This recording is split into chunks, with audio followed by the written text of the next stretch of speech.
Look at old Mac sitting out there. He's wanting to go for a ride. Somebody go out there and turn that motor off before he hurts himself. Uh, Back again. Man, when you least expect it, old Mac shows up. Well, it's a hazy day out there. It's not pretty and clear.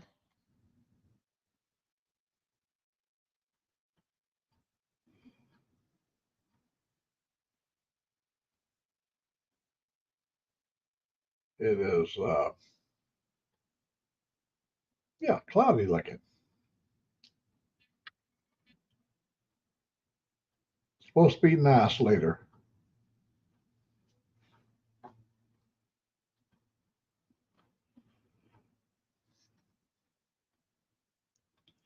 If I don't have enough light, I could turn another light on. But I thought the light, natural light coming in from my right here, I have a window over here. I thought it would be better suited.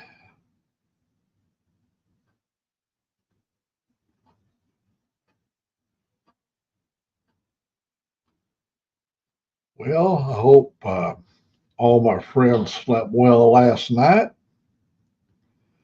I hope they are feeling good today. We have friends that's going to be riding from Florida back home.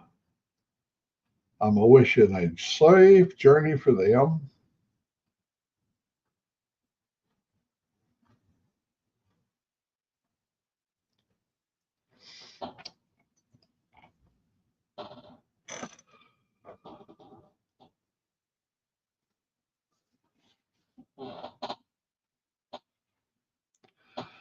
Well, I see we have at least one visitor showed up.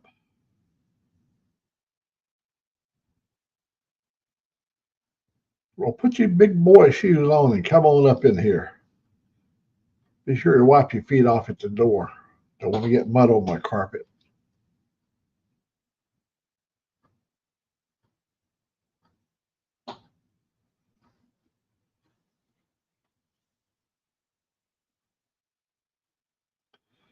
I've already had breakfast. I've already caught up on the what was happening overnight. With I went over and visited with Dave on his page and went over and checked out our good friend over there, the ultra rider in Louisiana. So looks like all is good with the world. Saw some beautiful pictures from Florida. Buck Brown was having a good time with some of them lovely people down there, like Shade Tree Surgeon, that tall Eddie.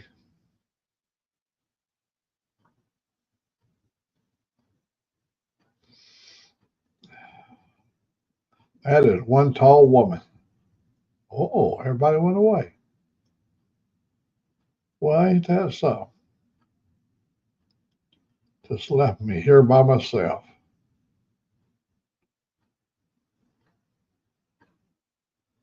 Oh, one came back in. Riding on Ruby. Good morning there.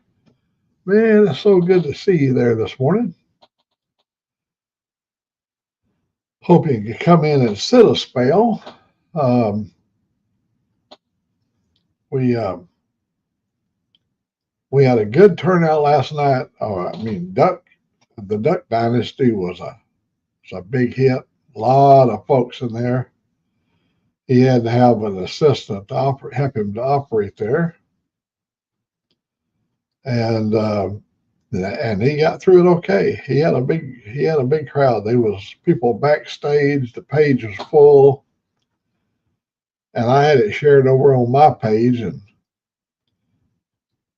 I had something like 48 people to view it from my side of the house.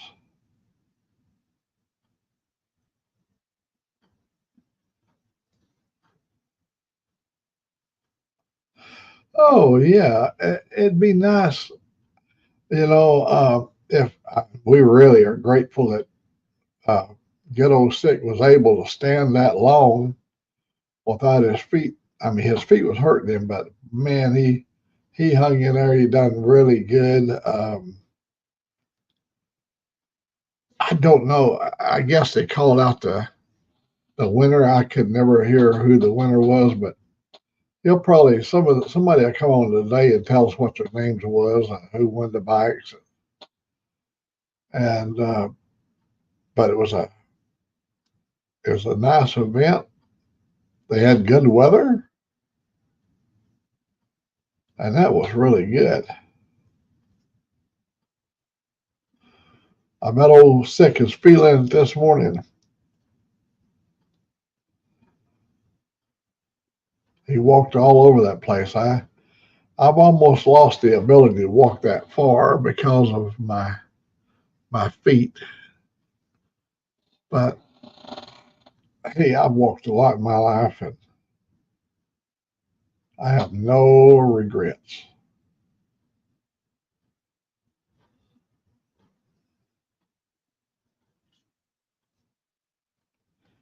Do you have a ride or anything planned up today, Ruby?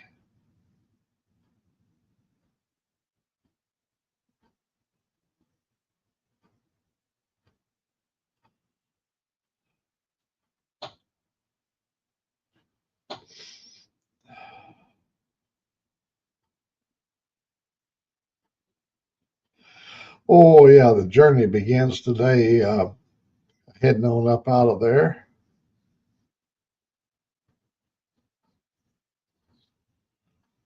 I think Ray is out camping. I don't know if they're heading home today. They may stay. I don't know how long they're going to be down there, maybe a week. Hey, Jim.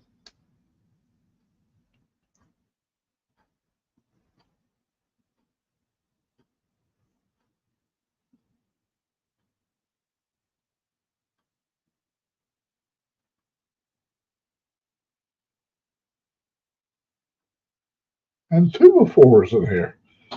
Hello, two before. Well, Jim, you've probably got some miles on your trike now.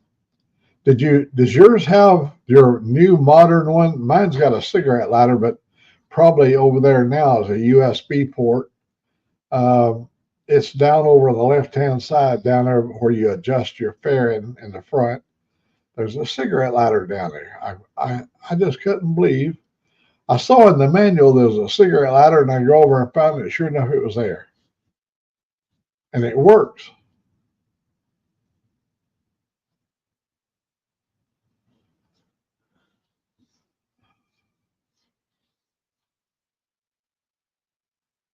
And a USB. How about that? Yeah.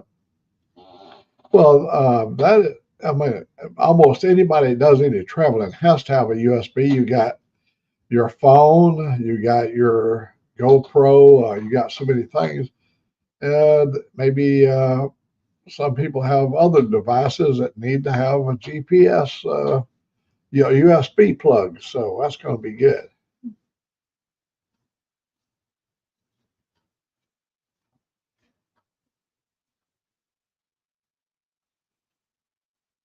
I was thinking to myself, Jim, I'm not a smoker, but you're out and riding in the fresh air, you're feeling good about yourself, and then you have an urge to light you a cigarette. You reach down there and you raise your visor up, stick your cigarette in there, and you come in with that cigarette lighter and put your visor back down so you can enjoy all the smoke.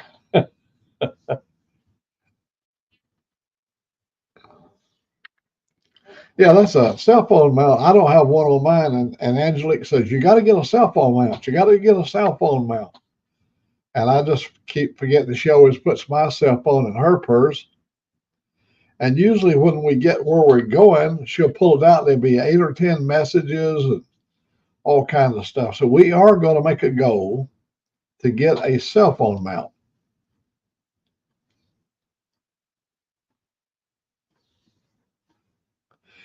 Well, I've got a full face helmet now. I've got two. I've got the other one over there. It raises up, and you can actually take a drink out of your drink and put it back in the holder.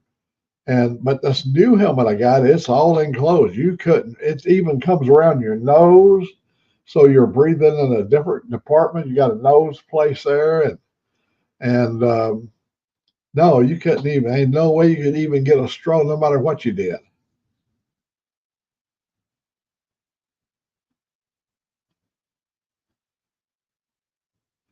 Well, let me tell you about smoking on my bike here. 2-4. We were in. We were going to Galveston Beach, Padre Island, Padre Island, and there's a big resort over there, and all of us bikers were going down there. And so uh, I stopped at. We all stopped at this cafe, and while I was in there, I lit up a stogie. I used to love to smoke cigars, and I lit up a stogie, and so I had it in my mouth, and I had my aviator glasses on, and of course my helmet on my head, but it was an open face with aviator glasses and a big stogie sticking out of my mouth. And I ran on out uh, up on the road there and run it up through the gears. And when I got up to about fourth gear, a big chunk of that fire on the end of that stogie came up and went under my aviator, under the bottom of the aviator glasses. There was sort of a gap under here. That piece of fire went up and slid right into my eye. Psh, psh. I went, oh, hell.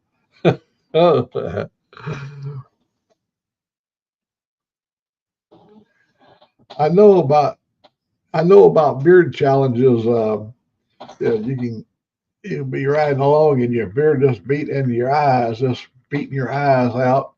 And these are like wires, they're all. That's the way it looks when I get off my bike. It looks just like this right here. Yours probably does too. Mine is like that. I look like I look like an old walrus. Uh, I have done it this way. I've twisted it up real good and I stick it under there, and it don't do no good. It's the same way every time.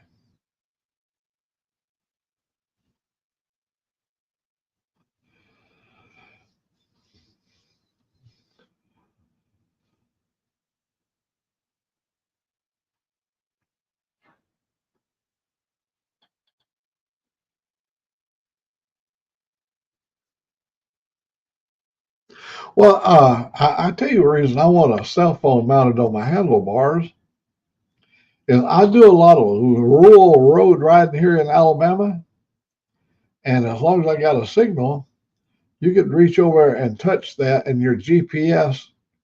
And I see on my Cena, my audio is connected through my cell phone, and I can just tell it where to go or whatever, and it can.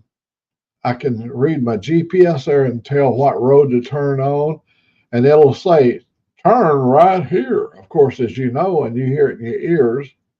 And it keeps an old man from getting lost. Old men sometimes get lost and we wander around. We wander around a lot.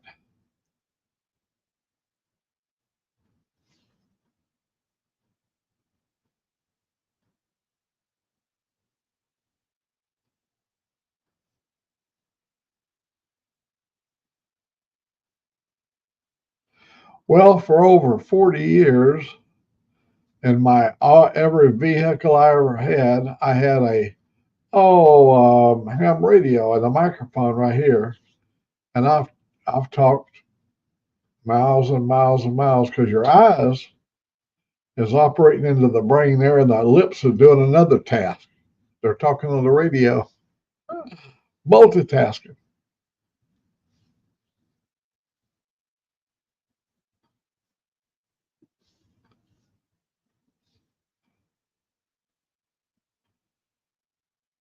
Yeah, they also I like you can with your voice you can say uh, call Angelique, and it calls, and it's coming through your Cena, and you can uh, make your telephone calls, and there's all. I just find it being a popular thing. I just don't have one on mine yet. I would if I could find the right one. I want a good one. I got a I've got a probably what you call a standard size. It's an ultra. It's a big enough phone. You got to have a good something to support it and hold it.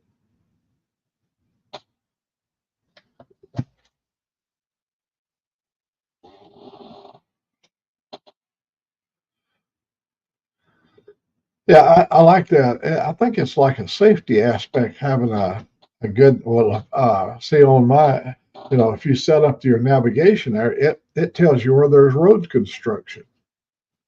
Um, so it gives you a chance to take a secondary road to get around it before you get all tied up in the mess. I like that part of it too.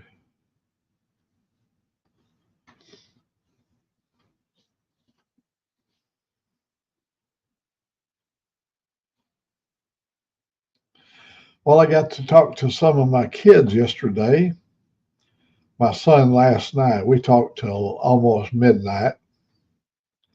When I got through talking to my son, I went over on Dave's page, and he was over at Fremantle, and there was him and I, and Motorbomb was there, and I think it was after midnight when Motorbomb, for him.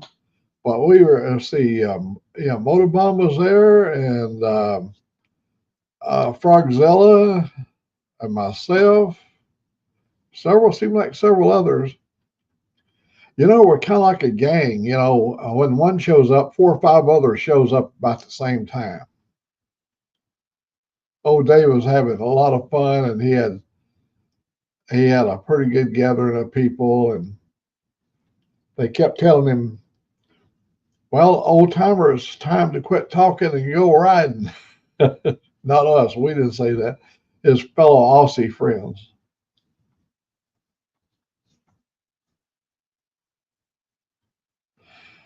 Oh, think about ordering the biker gripper from the Law Abiding Biker website. Is that the one that's across? I don't remember how. I've looked at 2 or 3 of them.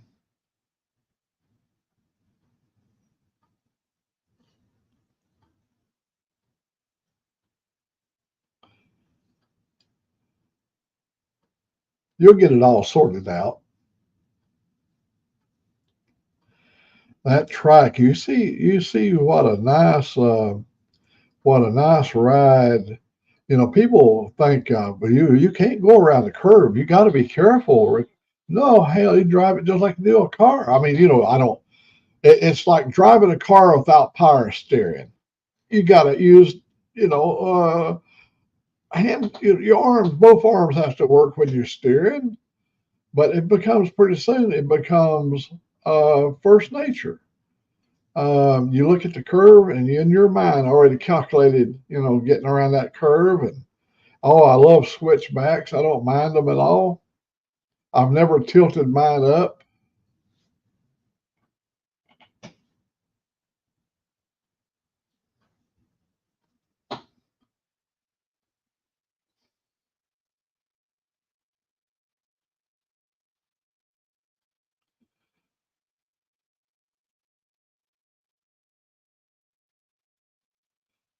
Yeah, you want one that's got a good attaching thing. One thing, my buddy Joe, he went out and bought a phone just like mine right here, and he paid over $1,200 for it. And he used a $3 connector, and his phone went.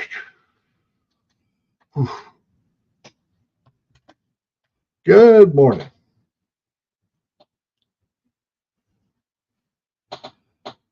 And there's Motorbomb too. We get some pretty good people in here. Everybody's good people.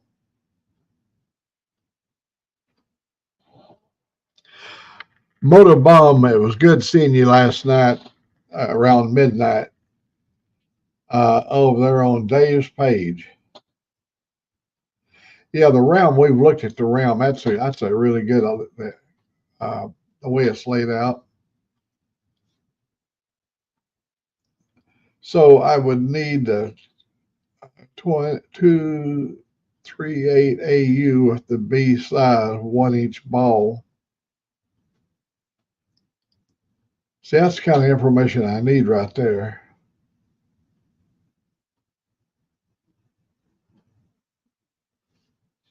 Oh, you woke up out of a sleep. Oh, that was cool. Dave really loved it. Having his American buddies there on his page too. That was really nice. And there's a good guy right there, Lenny.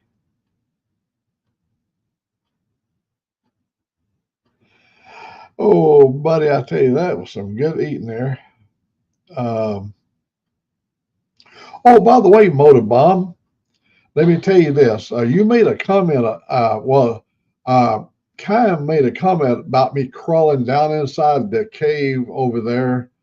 That was a video we did like 12 years ago. We crawled down in the cave.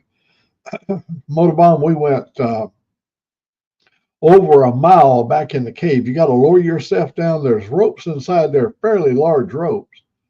I hate to trust somebody else's rope. We didn't carry any rope with us, but you have to crawl down these. You crawl down in these tubes. The tube, a hole is about that big around, and it goes down in there. And you listen to make sure there's no running water under there. But we crawled and went all the way back there a mile, and up inside. After we went a mile back under the ground, we come to a waterfalls that had 100-foot ceiling. It was beautiful. I mean, I had a Nikon camera with me, and when we got to the waterfalls, we decided this is going to be the end of our journey because all we had for light was a flashlight with one AA battery in it and an LED bulb in it. It was only about that big. When we turned around and started heading back, when we got to the first rope that you gotta climb 50 or so feet up through this tube, my light began to get dimmer and dimmer, and it went out. When we got up to the top of the first level, I don't have no light. We don't have no lights, and but my Nikon camera had a flash, one of those things that sits on top of the hot shoe, and it's got like 4 batteries. What I would do, him and I would stand side by side, and we would snap the flash. I'd push the flash button, and it would light up the area, and then we'd go as far as as far as our brain remember how far we could go before a drop off. And then I did that about 100 times. I'd hit that flash, and we'd go as far. Well, we came out of there with just that flash on the camera, and we was really happy to see daylight. Oh, there's some places the tubes, my fat ass had a hard time to slide down. Them little guys do that stuff. We got like, what's his name down there in Florida with sick Buck. Buck. Now he's a little fella. He can slide up, but going down, you can repel keeping your arms close, but going up, think about this.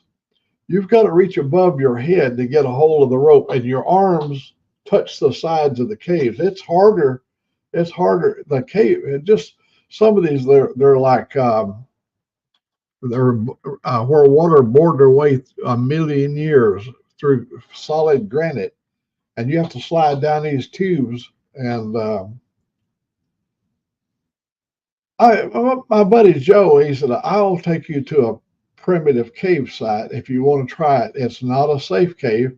So many people die. Now they've closed a hole up and put a steel grate over it because too many people died back there, and they fell. A lot of them fell to their death and stuff, So we didn't die. We're still here. And my radio, somebody made a comment about my radio back 10 or 12 years ago. That microphone was a $400 microphone from Howell Corporation, Bob Howell. It was a $400 microphone, and I just got it. I was so proud of it. And some of the fellows are running what's called a narrow bandwidth. When you transmit on a ham radio, the FCC allows you 1 to 3 kilohertz wide. That's how wide your audio can be, 3 kilohertz. And this guy that I was talking to was just talking somewhere around 2, and I was open up to 3. And once he opened his up to 3 to match me, and most everybody runs up close to 3. It's variable. You can turn up whatever you want as long as you stay within that 3 kcs.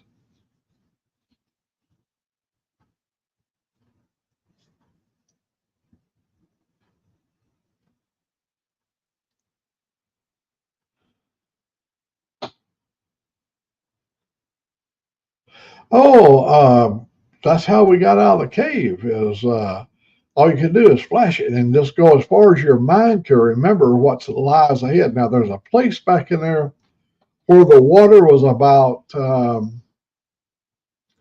I'm thinking 1.5 feet deep, So when you got down on your knees, you'd get down on your knees to crawl. Your belly would be wet. You'd be crawling your belly in the water. Well, sometimes you had to get deeper into the water. When you flashed a camera, you didn't know if there's any deep spots out there. You didn't know if you that was a little bit scary in the water. I'm a little bit afraid about drowning. I just have this phobia about drowning.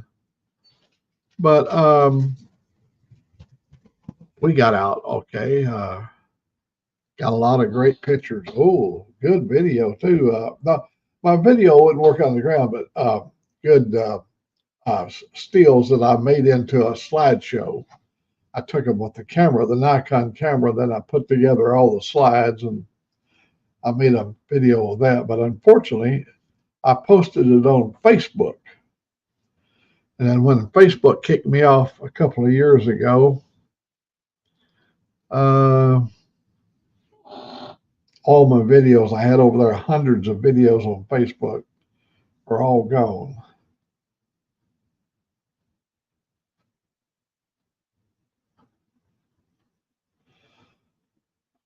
Well, you'll be surprised how much your brain can absorb if you're in pitch black, and the blackness is all you have back there is a million bats to keep you company. So when you flash it, guess what happens? Your brain immediately sees those million eyes. That light goes into them little bats' eyeballs, and you see all that. But your brain will take a picture because everything immediately goes back to black. And you go and go and go. Do you think to yourself, well, I know there's a ridge out here. I got to go up a ridge. Well, when you go and you all of a sudden you find a ridge, you go up on that ridge. You don't have to have a light to see you're going to go up on the ridge. And you get up on it and you'd flash again. And you just only use the camera as many times as you needed to. Sometimes we had to flash 3 or 4 times because we was going around curves and going down tubes. And it's hard to remember looking up how far the tube went, because you're looking into blackness. Klamath Falls. Good morning, Sterling Will. That's up on Highway 97 for those that likes to follow Google Earth. It may be called something else now. In my days, it was Highway 97. It took you all the way to the Dalles. People don't even know where the Dalles are. I've eaten some good meals at the Dalles.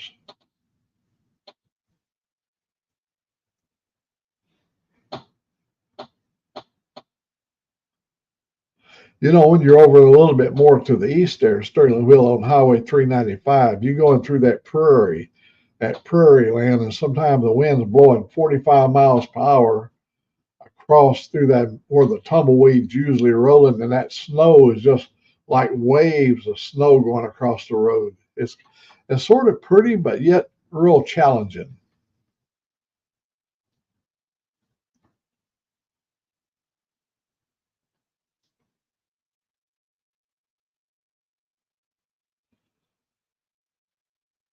Hey, Rod.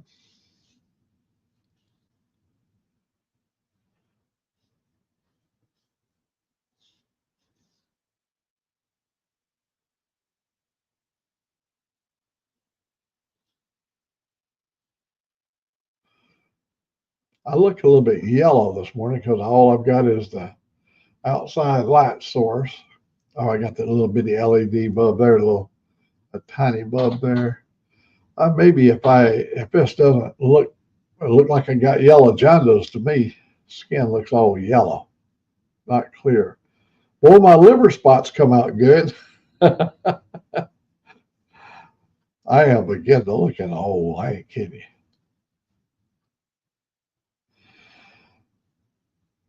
Oh, that's good. I'm glad you posted that.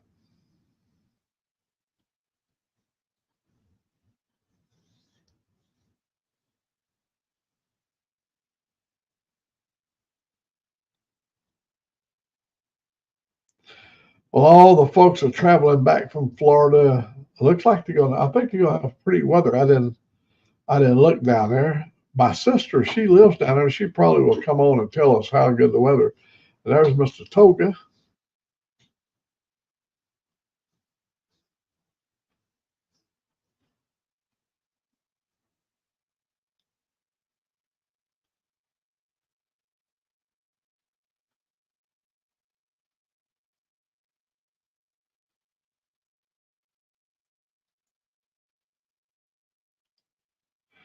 Well, my little woman here that lives here, she said, I want hamburgers today for lunch. I make a pretty good hamburger, and she already got the meat out, and so I can roll out some patties to make hamburgers for lunch.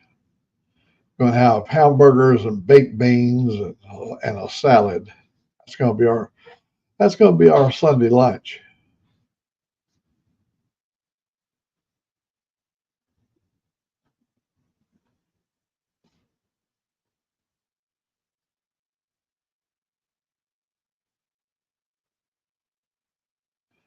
Does anybody know who won what? I couldn't make out what they were saying.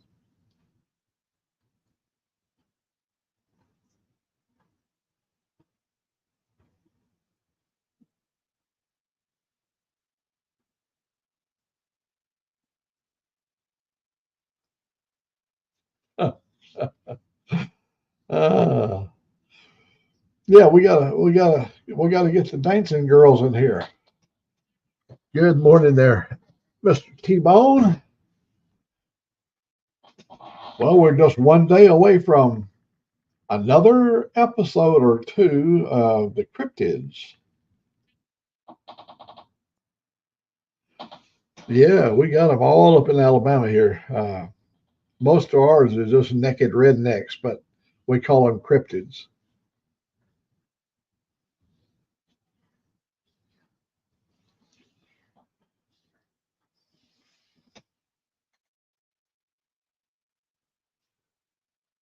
The last thing I would do is go bare without a shirt on through the Alabama woods. There's so many ticks. There's so many things that will bite you. So many things that will stick you. And this where that old boy come across the road, that was some of the thickest woods in there. It goes on for miles. What's down in them woods, we don't know. I'll never find out.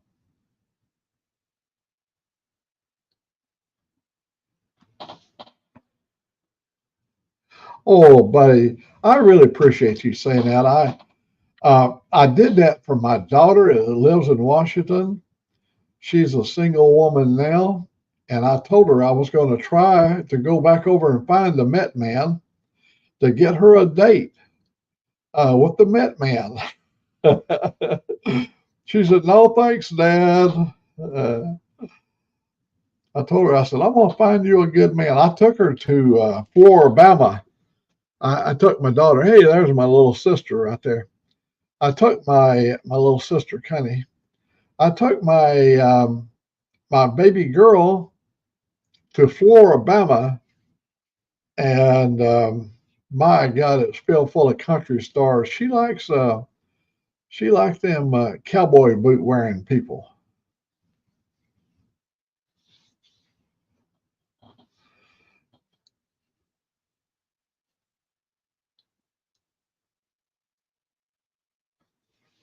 Well, the Mothman, he's a legend that goes on only here in our country. And, if it was just a one-time sighting, you'd question the person's mentality, his mental state. But when many different people see it, then you have to start giving a little bit of credence, to it. But you know how stories go, that each person sees something and they add a little bit something more to it. Hey, Mr. Retired Writer, the mayor of Cincinnati.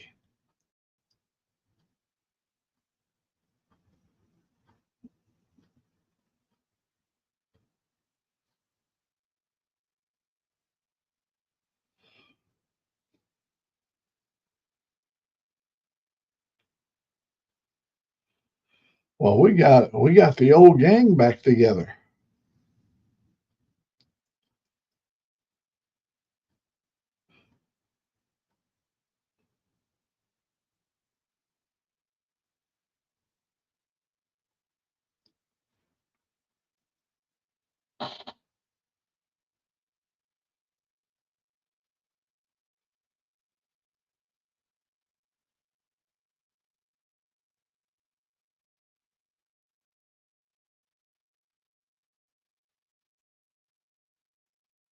I'm making sure everybody has a chance to say hello to one another. Yeah, I think I want to get me a Alabama flag and put that up there occasionally. Change out my flags. I never get tired of that. I got them flags everywhere. I've got them. I got them everywhere. I got them over there. I got them right over there. It ain't something just a made up new thing just because of the video. This is the way we was raised up. The flag meant so much to us, and well, we had so many. Remember, I was born before World War II, and we had so much patriotism back in those days. The guys came home and they used to give the GIs ticker tape parades in New York, and now just going to war is just another job.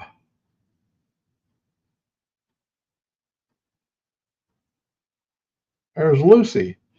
Lucy in the sky with diamonds.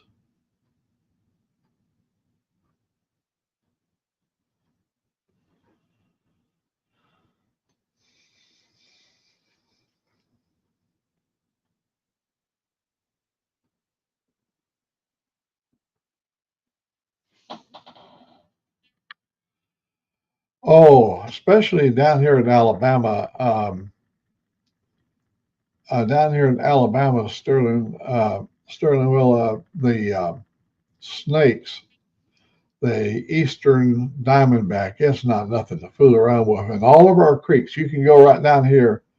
Our creeks got big old water moccasins, the big cottonmouths. I mean, we have so many snakes down there, and they come from the creek. Sometimes they make it as far as to my place. Snakes don't wander around a lot. They'll lay for weeks at a time in one spot. They don't even move. But sometimes they make it as far as up here. And we used to have a bunch of outdoor dogs, and they'd go out there and kill a big snake. Well, one of the eastern diamondbacks bit my lab in the face, and 4 days later he expired.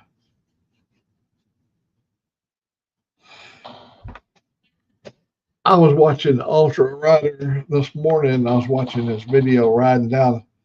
I guess he did it Saturday, but I was watching it. He was going to get boudin, and I like the way you explained the boudin for those that did not know what boudin was. Um, it's the when you eat what the indigenous people eat in the region. Um, it's best not even ask any questions. If it tastes good, just eat it. When we was in Cocoa, Florida, the Boyne team had a team down there at Cape Canaveral in the early years, and they was all based out of Florida, Cocoa Beach area. And they took us the first night there down. Um, hey, Robin, how you doing?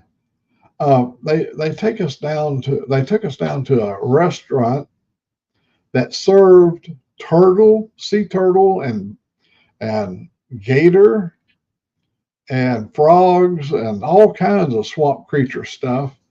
And I ate my first alligator. And here's the deal: it's a little portion of the tail that we had, but it could have been a piece of chicken because they put batter on it, and once you get through the batter, it's just chewy meat.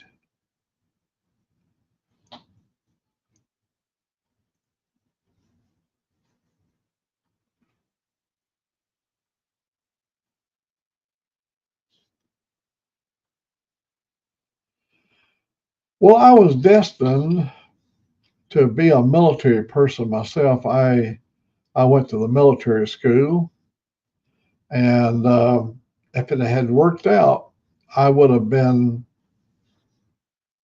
probably made a career in the military. Out of my boys, three of them got retirement. They got retirements from the military.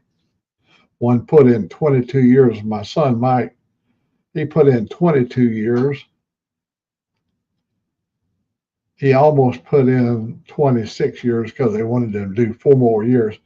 To get an E8, you'd have to stay in 2 more years. And he said he thought he could live on the E7 retirement.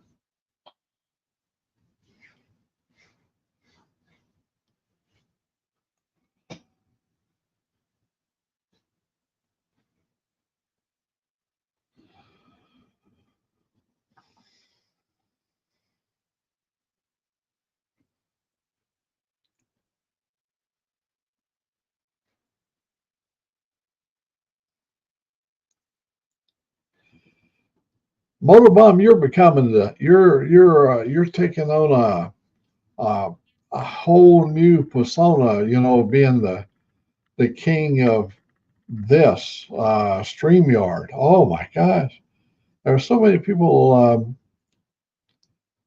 that look up to you. Um, you know, because of the things you'll try anything. You know, you're always experimenting and trying something different. You know, something new that you can pass on and show other people, and that's the yeah. I love that movie, The Machine. I can't think of the guy's name. He's a big guy. He never wears a shirt, and he's awesome in that movie, The Machine. For all those that haven't seen The Machine, it's a funny movie.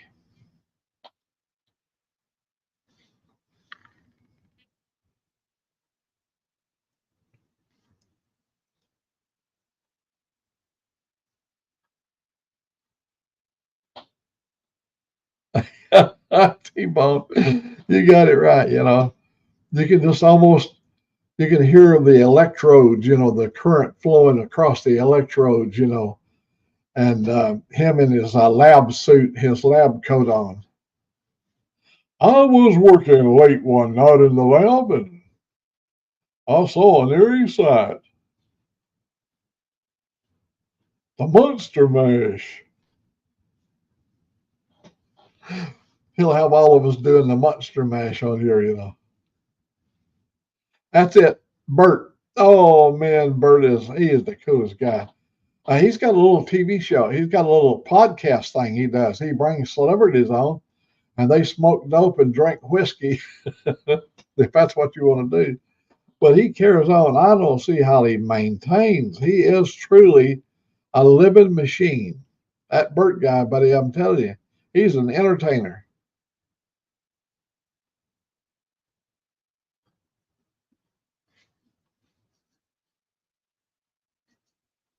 I was going to ask you, Sterling, are you up there in Klamath Falls waiting for a load, or are you based out of Klamath Falls, or because I just can't imagine sitting over in the middle, over in that part of the state. Oh, but I'm gonna tell you, for those that have never traveled up there, on that Highway 97, off to the left there, if you get up there a little ways, there's Crater Lake. You can go up into Crater Lake. Oh my God, what a beautiful place that is. And there's a place, guys, for those that have never been on Highway 97, before you get to the Dalles. Yeah, that's right. That's how they got his machine name. It was the Mafia guys. There's a place up there on Highway 97, and a good morning, Ray Gregory. You can look off there. I think it's like 600 foot deep down there. It is just breathtaking to look down. You stand there and look over the edge, 600 feet. I believe that's what it is. I'm sure Sterling can correct me, but it's a deep gorge there, and it's pretty.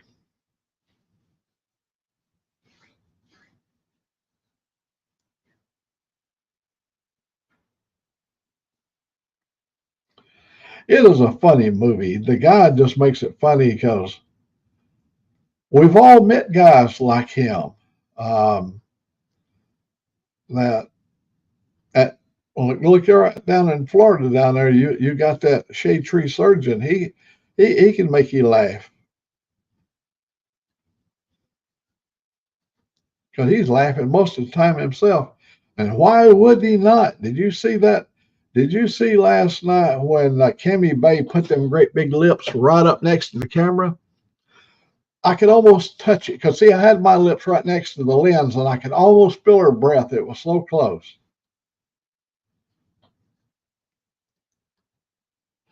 With them lips there, if she ever got locked onto you, it would take two good strong men to pull her off.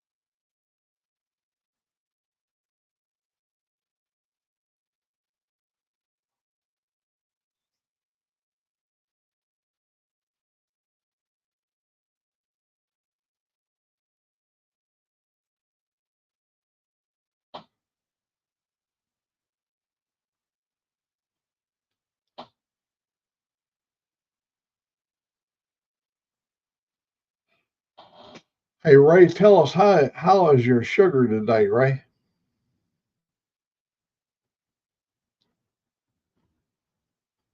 Are you okay this morning?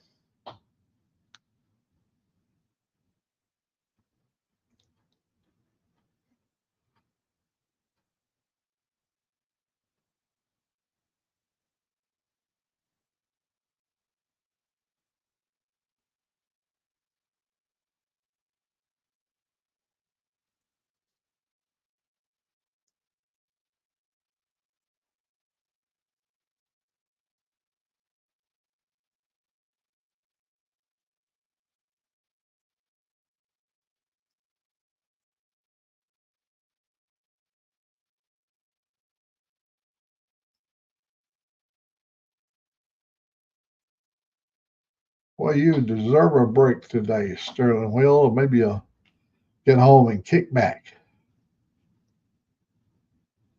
go for a ride.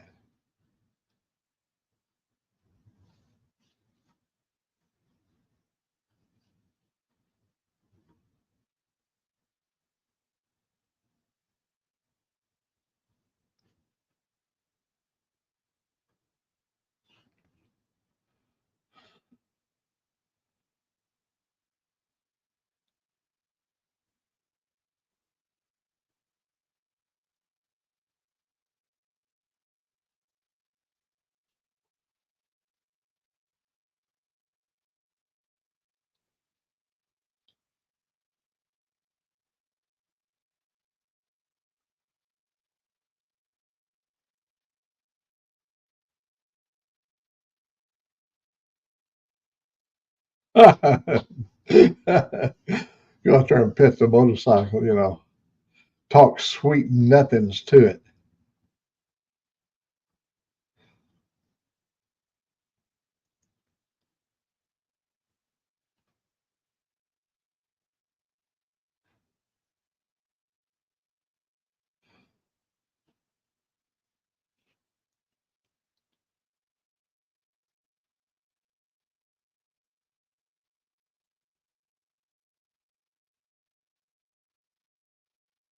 I'm hoping Ray gets to come over in November after he gets back from his camping. Maybe we can get a good day and go riding over to that other bridge. You got one more bridge to see, and find some good place to have food. There ain't nothing better than biking and eating. Sometimes eating while biking.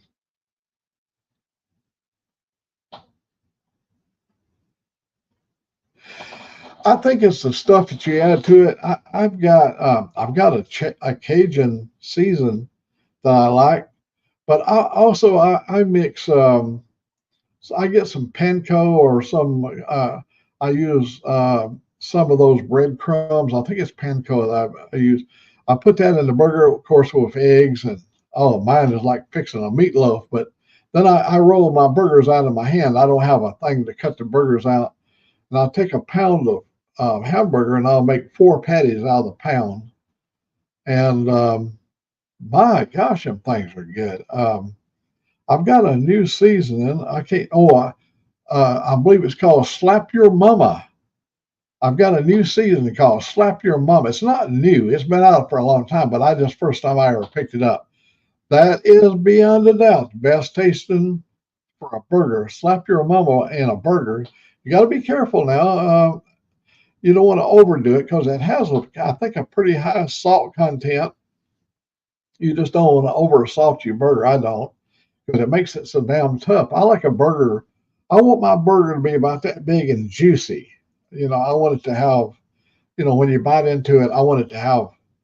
So I don't want to. I hate to eat say one of those Angus burgers that just cook like a shoe leather, and you bite into it and you have to gnaw your hamburger to bite through it. No, I want a hamburger bite. When you bite into it, you've got some substance.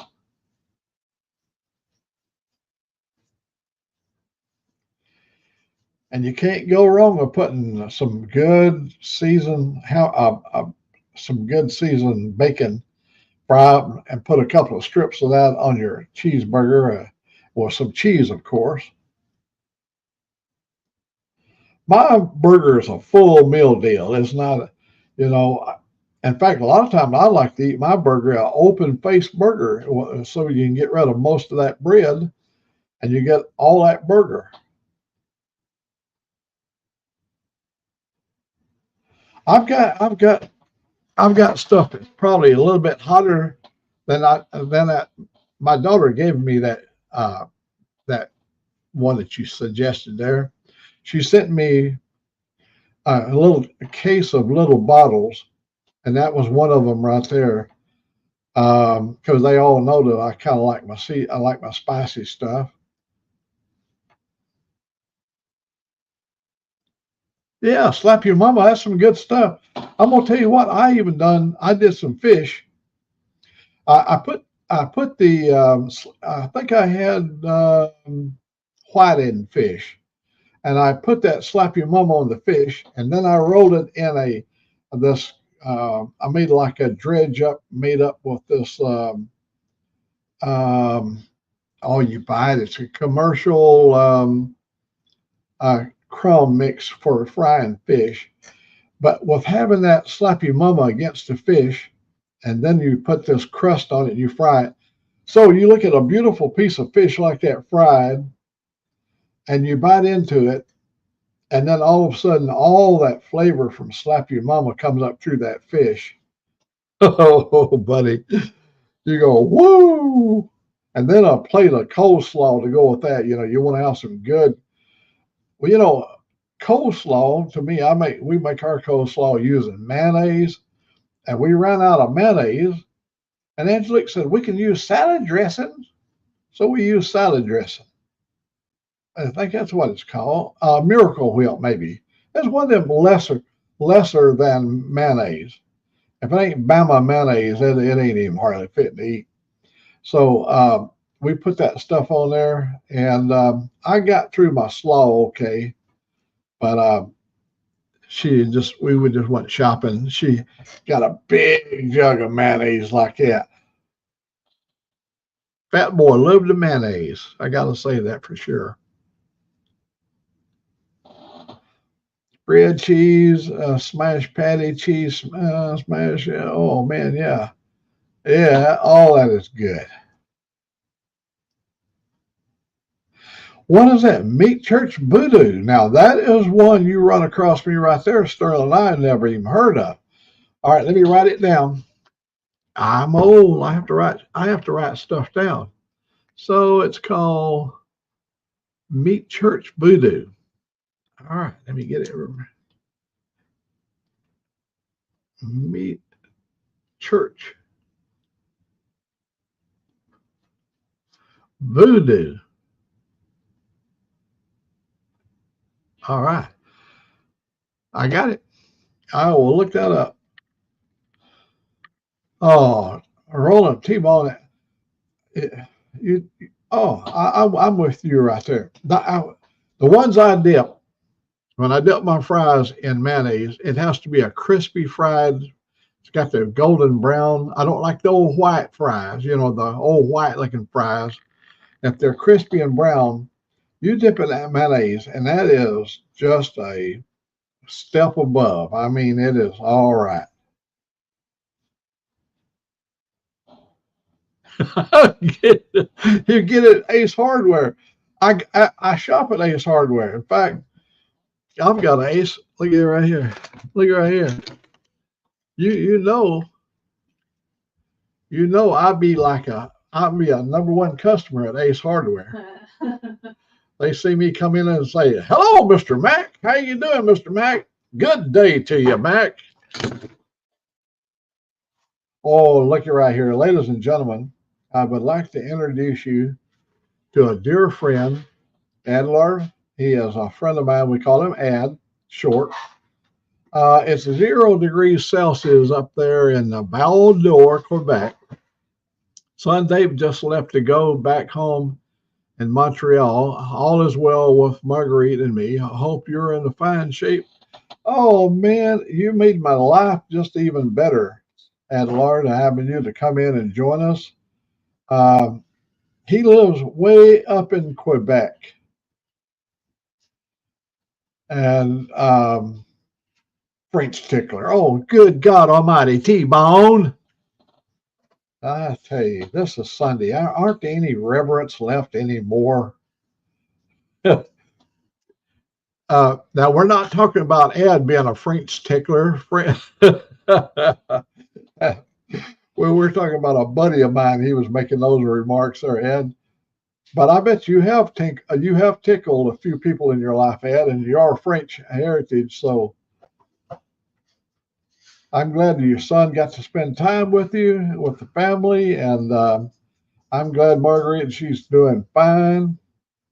How about that lovely daughter of yours? I'm hoping life is good for her. I'm hoping she's adjusted to retirement. And yeah, I've got her album down here. The album you sent to me when she recorded over in Celine Dion's studio over there. That album, oh my gosh, that is so beautiful.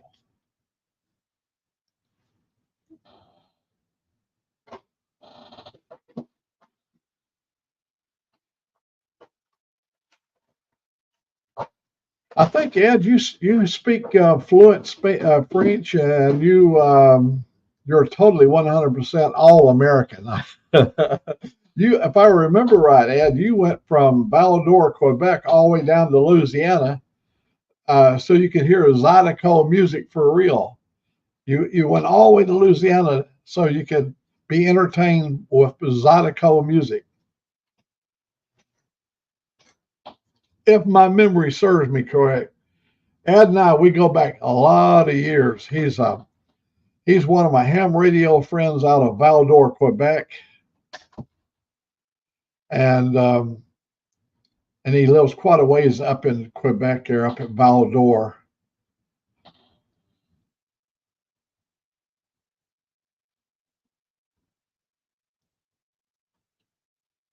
Oh my gosh, well, I made those musical videos. I did about 4 musical videos for Elizabeth, and I got so many thousands of requests to do more of her videos, musical videos. They they went all around the world. I mean, I had people from other countries was sending me text messages about Elizabeth and her ability to sing to that level. Oh my gosh, it was just breathtaking.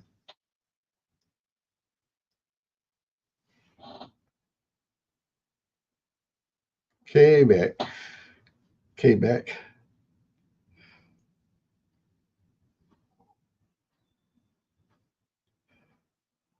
Uh, could you wish happy birthday to my mom? She is in the military and will be deployed to Egypt tomorrow. Her name is Sergeant Annie Gurr, Gurr. Annie Gurr. Well, my gosh, happy birthday to you.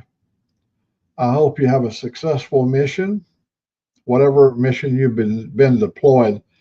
I used to get these deployments and we never knowed what it was going to be until we opened up the folder. And today you're going to, uh,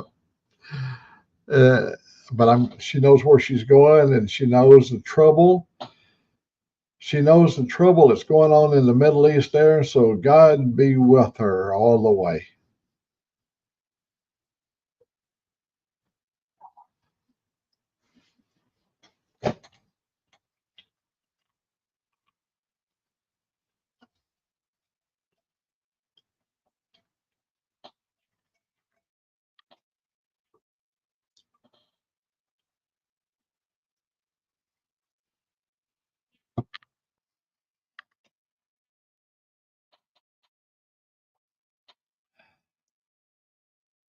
Um,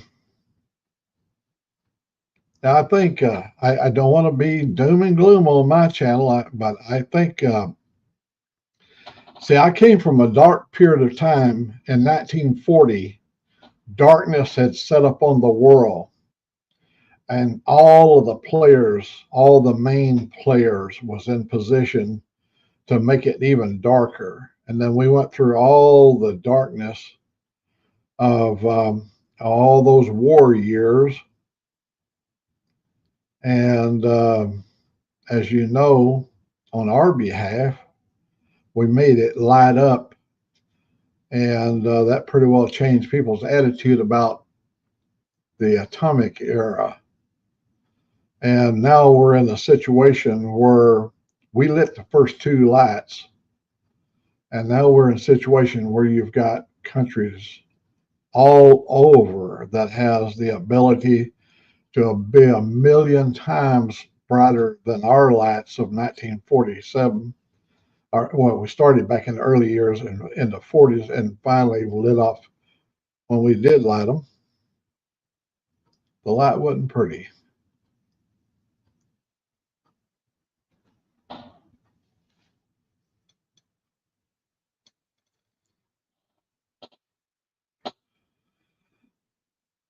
Go live on a boat. Well, you could be like the skipper. You know, he went on a 2 hour cruise, on a 2 hour cruise. You could be the skipper, and I could be your little buddy. You know, I'd be Gilligan. Yeah, I could be Gilligan.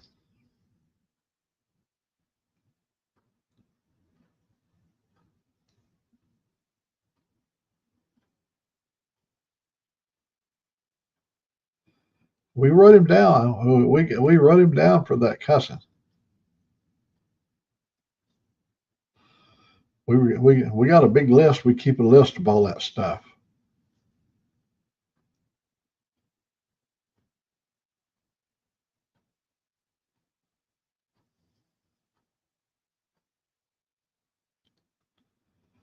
Oh, Rodby, Thurston Howell the third, yeah. I loved that show. I'm telling you, it was so entertaining.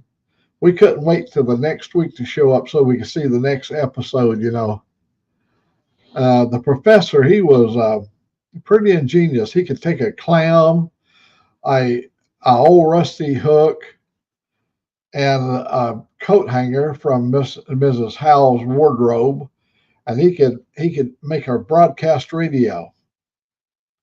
But every time he'd get the broadcast radio, he would tune it in. Gilligan would come in. Gilligan would trip over the wire and pull it all apart.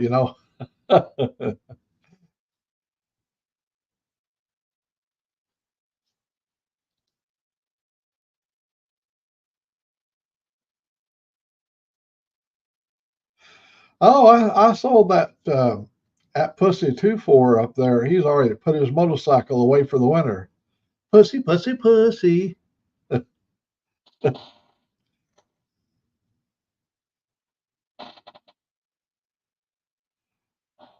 Doesn't put his motorcycle away for you. We ride, you're around.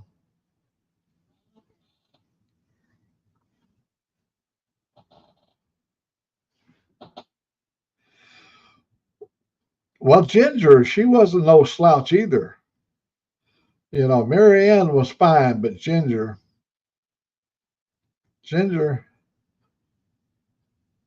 well, I was saying in terms of endearment. That was said in the terms of endearment.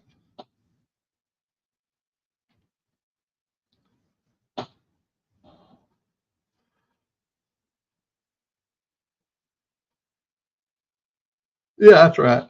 Right, he was the head before MacGyver. Uh, the professor, he could just do about anything.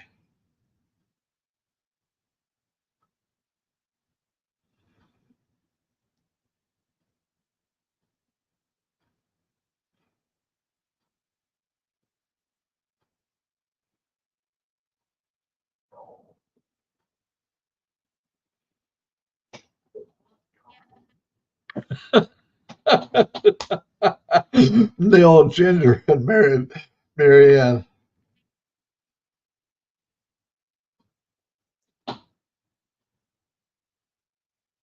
Yeah, Ultra Rider, that snow, I've seen it. I've seen it too. It comes down like this. A raindrop comes straight down like this, but them things that he was talking about, the things that 2-4 was talking about, they float down like this. And if you grab a hold of one of them and look at it, if you hold on to it and look at it, it has all different kind of patterns in it. You really you ought to try to find one and see one there, Ultra Rider. It's really funny. If you hold it very long, it disappears. I don't know how that works.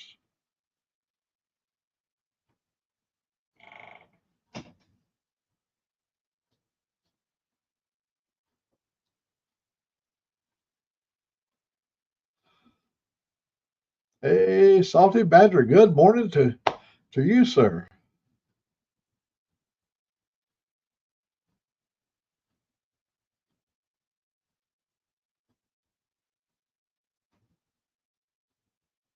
Yeah, that's right. That's what I was telling him, Ed. If Ultra Rider would catch just one and hold it in his hand, he could see magic. And that if you catch one and lay it on your tongue, it's most delightful.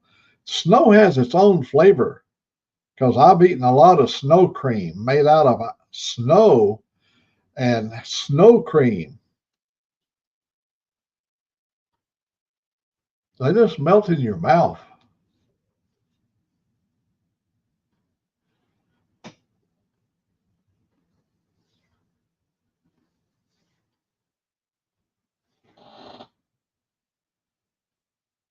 Oh, come on, 2-4. Wipe the snot off your nose and quit snibbling about me calling you a nasty thing there, saying something bad about you. Come back on in here and let me give you a hug, buddy. I'll tell you what.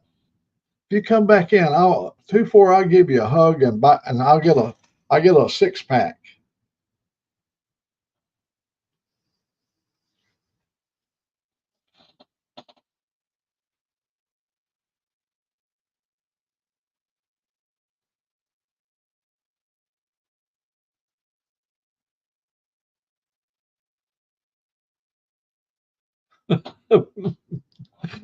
uh, well, Ed can tell you. Well, at one time we had a Navy retired nurse, and she had like almost 30 years as a retired Navy nurse. And you talking about a sailor's talk? She could talk sailor talk.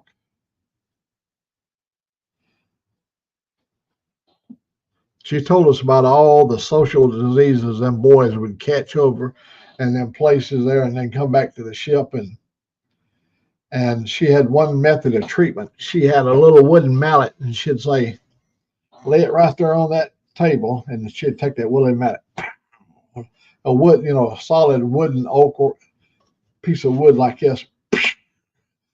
You'll be all right a couple of days. Yeah, he's mad now. He's mad now. I'll do something. I'll find some way of making it up to him where he won't be mad. Well, I should have said that. I should have said that in French, and it wouldn't have sounded as bad. 2-4. I'm sorry, I called you poussé. To pousser or not to pousser? That is the question. Never eat yellow snow. That's a fact. Yeah, yeah. Well, your long winter is about to set in, Ed. Um, have you got your temporary shelter set up?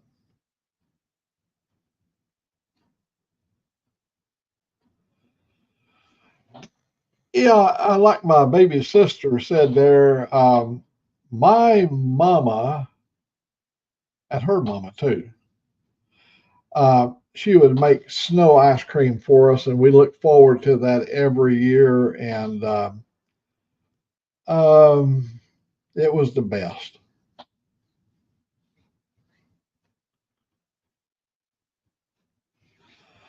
Oh no. Yeah, that salty badger, once it sets in, it does not want to go away. Les poussées. Oh, you got to put the "li" in. I forgot to say, yeah, les poussées. Oh, good. Oh, you got her up before the bad winds that get there. And tell me, Ed, how was your garden this year? How was our garlic? You did you put up a lot of garlic this year?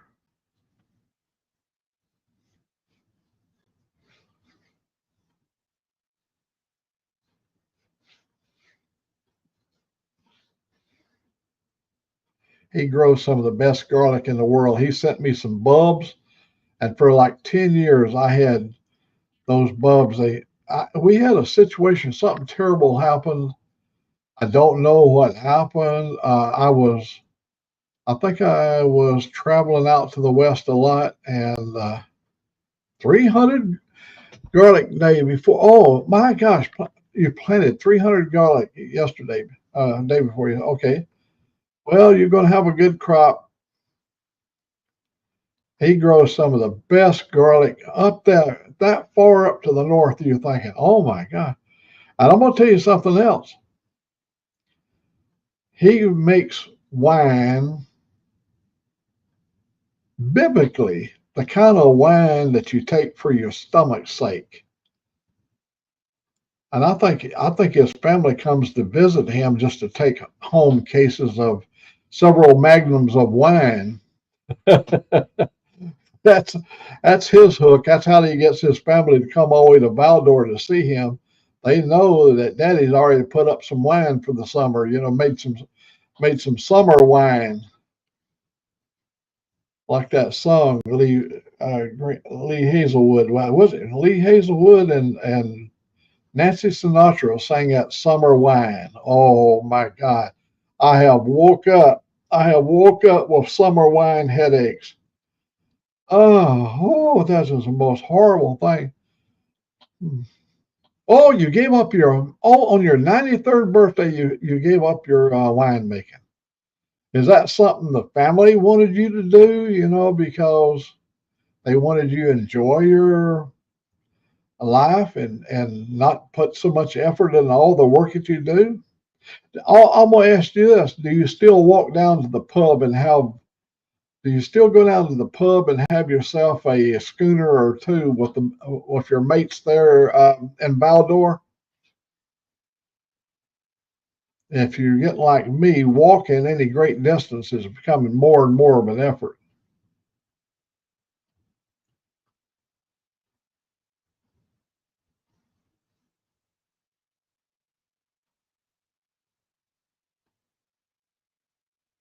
Oh, okay, okay. So Robert now is he's the little old winemaker now.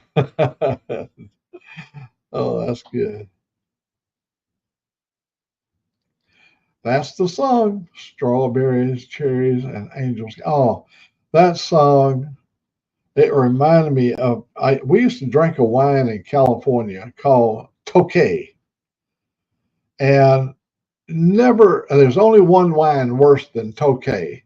It's called Thunderbird. Please, in God's sakes, never ever drink too much Thunderbird. I mean, it's just like a Thunderbird done got all up in your brain and scratched around and dug around in there. You're all scrambled up. Then, of course, the richer kids, they was drinking Mad Dog 2020.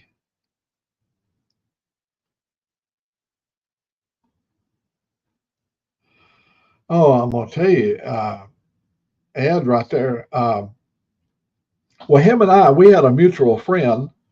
We called him Minnesota Bob. Minnesota Bob lived to be, I believe, 104 years of age, and he talked to us, just right up to the end. And I was going to ask you, Ed, do you ever hear from Norm out in Northern California? I haven't heard from Norm in 20 years. I don't think Norm could be here because 20 years ago, he was 90 something 90 something year old then. But have you heard anything from Norm out on the West Coast? I'm sure he must have already passed on.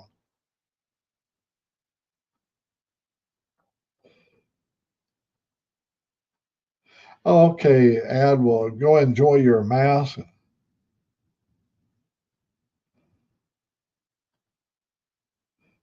Oh, yeah, I'll do a StreamYard.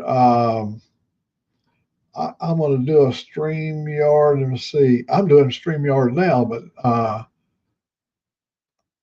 will be doing one with Motorbahn Virginia on his. I join in wherever I can get my foot in the door, and I do my StreamYard every morning. I on Sundays I start a little bit later, but during the week I'll start early. But on days when, like Ray Gregory, when he releases his video, I always give him time for everybody to have a chance to see it before I go.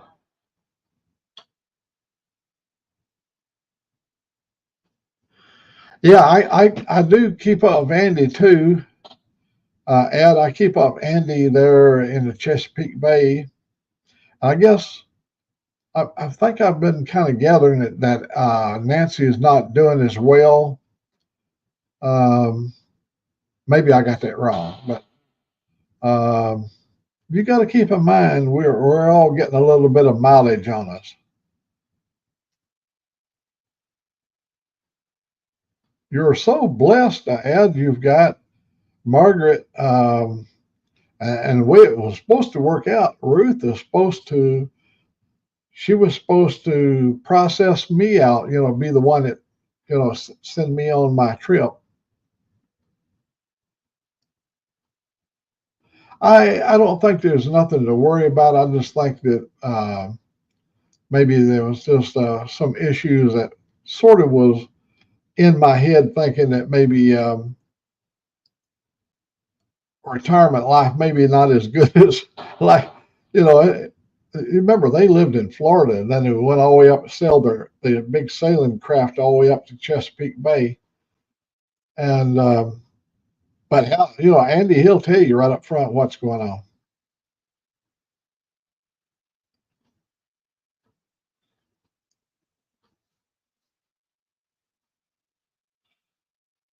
Oh, there's the link right there. 7-3, Ed. 7-3, my friend. Thank you very much for coming and joining me.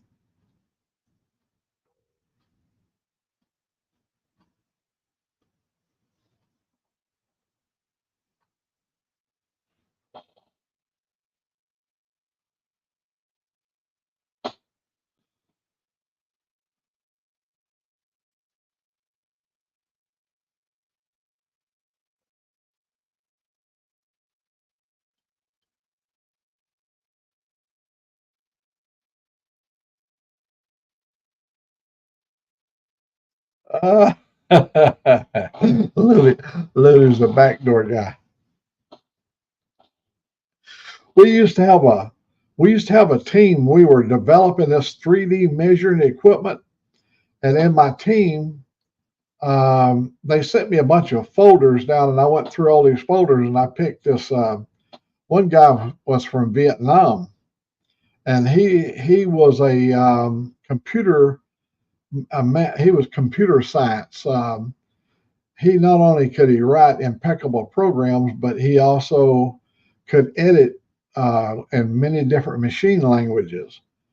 And so what would happen is Microsoft would send us down a new package, and he would go through the back door of the package and explore the package from the back door rather than going in like Microsoft wanted you to go in through the front door. And he would go in from the back door. So in our team, when I would present our team to other corporations, I'd always refer to him as my backdoor man, and it always got a good laugh because it meant a little bit something different. But he was the guy that could hack into your program, and he worked for a lot of government agencies in America. That he was really good at what he done. And what the purpose of going through the back door is if we could break. In those days, Microsoft had proprietary coding in their language with DOS and stuff, and he could go in and move all that stuff around, and he would weed out all the unnecessary stuff that Microsoft had put in there, all the roadblocks and all that stuff, so that we could use our editor from the government, or the one that they allowed us to use, and go in and explore his programs so how we could better make it applicable to our program that we was working on. And yeah, he was a good back. His name was Theman Pham. Theman, and he made the name up Theman. It was not a Vietnamese name. His name in Vietnamese was really complicated to say. But when he was in America, he took military training in America, and there was a show called The Man. You remember The Man, the show The Man? And he put Theman, and over there when they was processing him, they read it as Theman instead of The Man, and he was always known as Theman.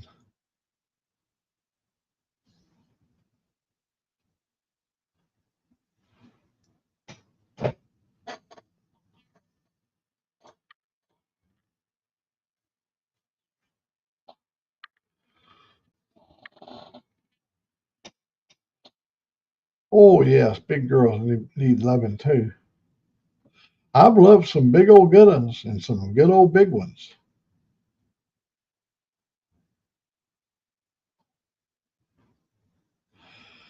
I loved a little girl one time. She was a go-go dancer at a topless bar, and she come to visit and stay with me for a little bit. And she wore, the first time she came to my house, she had an anaconda short skirt on, made out of anaconda skin. God dang, that was an eerie feeling crawling up on that, you know. Oh, anaconda skin skirt. But we wasn't scared of nothing back in them days. We getting where we're scared of everything now.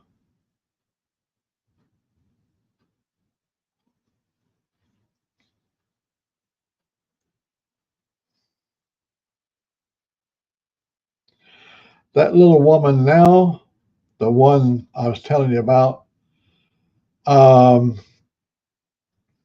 she would be 80 years of age now. A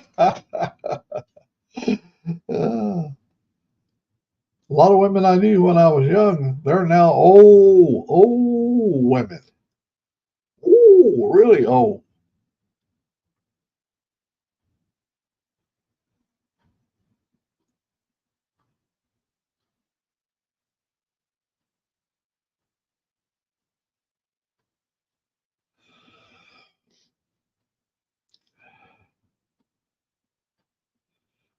The Aussies are fighting amongst themselves. They're hitting one another with their purses.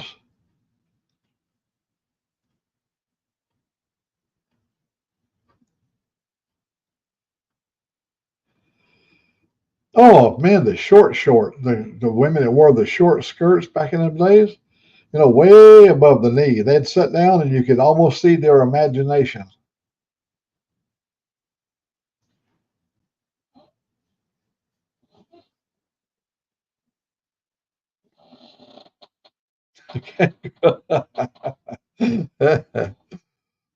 Oh man, somehow Austin's got to work that rue into the conversation.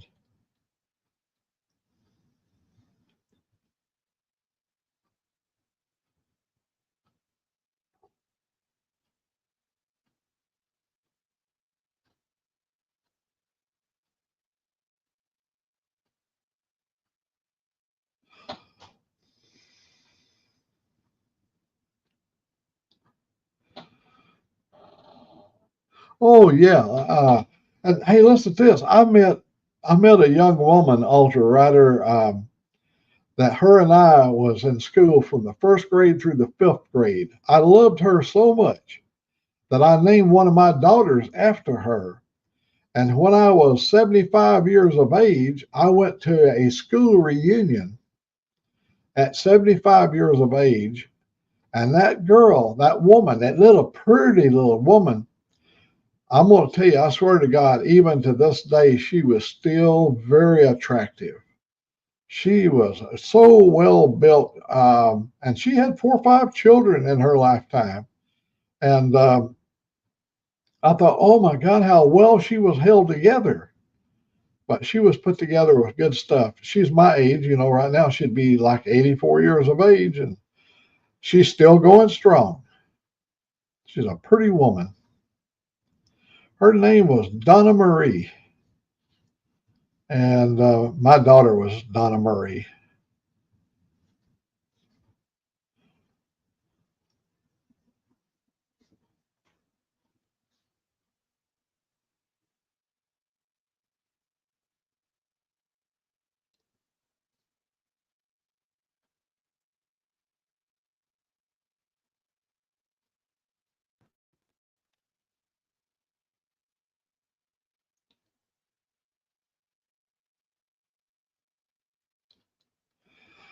Well, our little group is holding together pretty good this morning.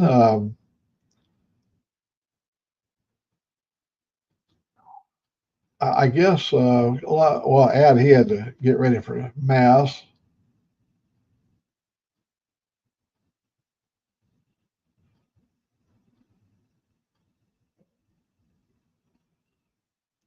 There used to be a trucking company when I was a little boy. It was called Campbell Express, and the slogan, their motto was "Humping to please, humping to please." They haul freight all over America. Camel Express.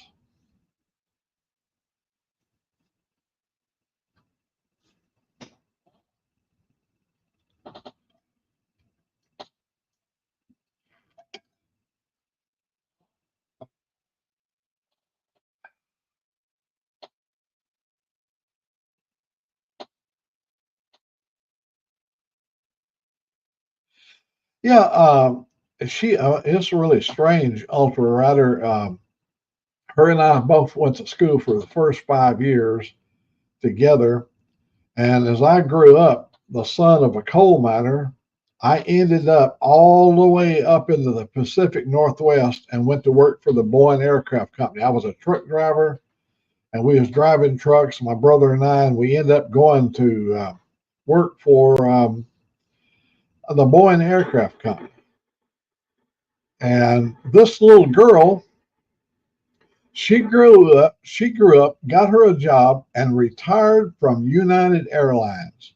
She worked for 35 years for United Airlines. She made it all the way up into the corporation. And she married a military pilot. He flew for the Air Force. And she married this guy, and I think he was a colonel. Nice. I knew his family. And in fact, one of his brothers owns a upscale repair shop where they do a lot of body work. And my Mustang got hit in the back, and I had to go and have some work done, the insurance. And I took it up there. Man, they did a great job on the repair of my Mustang. And yeah, it was ironic that two little kids from that same little school ended up with a career in aviation. She was on one end of it, and I was on the other end of it. Yeah, I was in aerospace. In fact, I'm going to show you right here if I can find it right here. Whoa, here we go.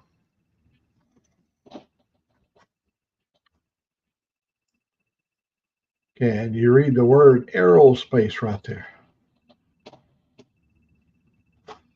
That's my retirement hat. See, they gave me this little hat. See, when you retire, they give you a little hat. I can't even get it to straighten up. Let me see. Yeah, retired. First in aviation, first in aerospace. That's my team right there.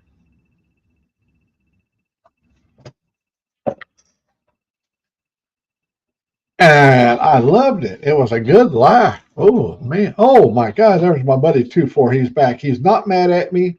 He's not mad at me now.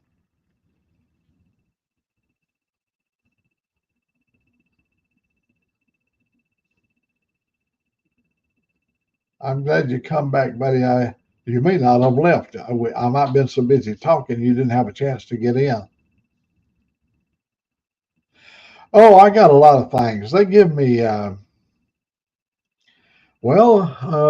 day I retired, they gave me 48,000 cash dollars. That was what they call a half a year salary. And they gave me a lot of things. And what more important than that, they gave me a check every month for the last 25 years. That's a gift that keeps on giving. And they give me beer mugs that says Boeing on it, made out of quartz crystal. They give a lot of things away. I'm looking around and see all the things they give me. For those that have never got a chance to see this, let me see if I can get it off here. Here we go. This is what 30 years looks like. All those have rubies and diamonds in them.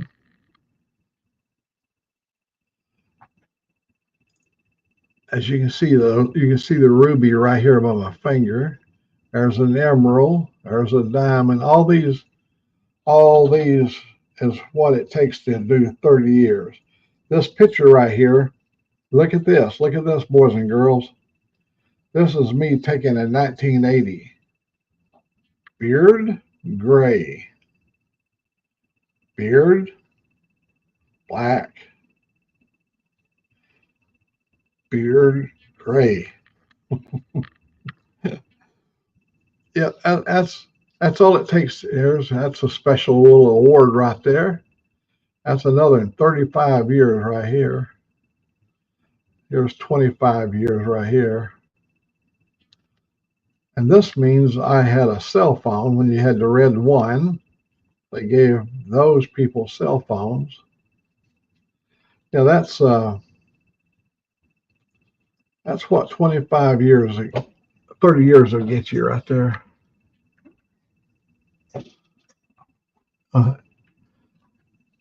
And you can buy butter beans with the little check they give you every month. You can buy a bowl of butter beans with it.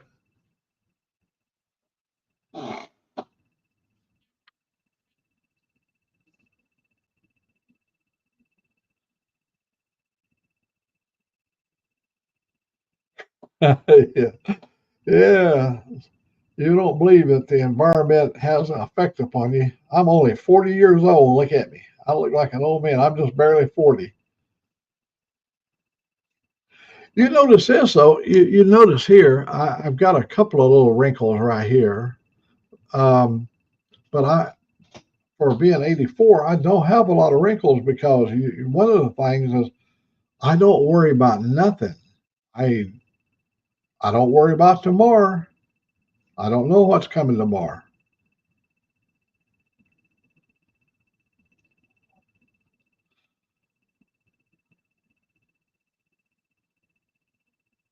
The Reds, I've seen, yeah, I've seen the Red Green Show. I think it's out of Canada. I've seen it. I have.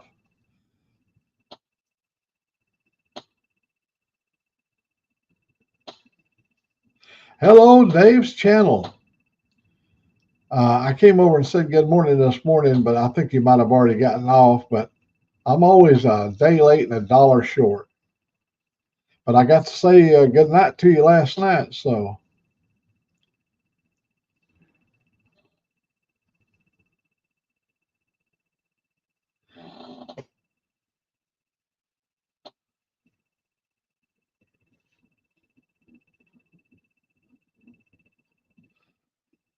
How are you doing today, Dave? Everything good with you and over in Perth?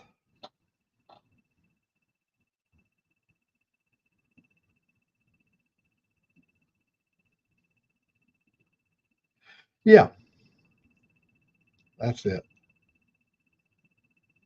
Red green.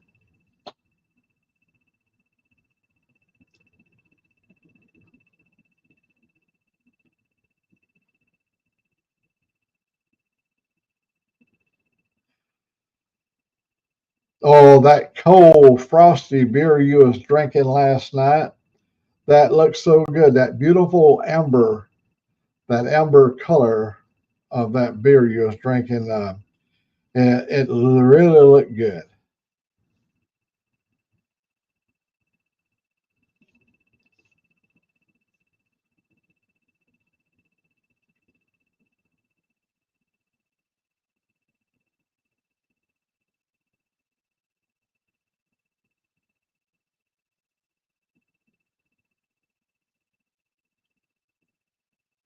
You had a lively group last night. The music was good, even though they're going to throw out you chump change probably for playing the music, but at least you're still alive with us.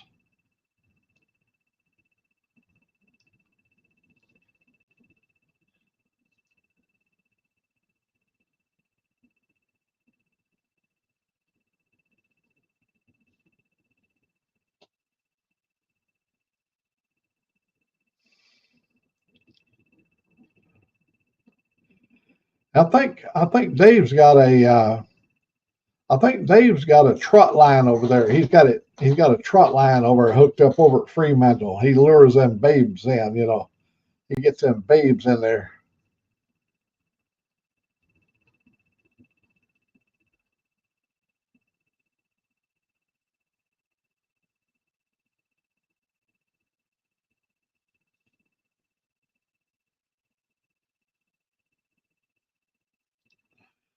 Oh man.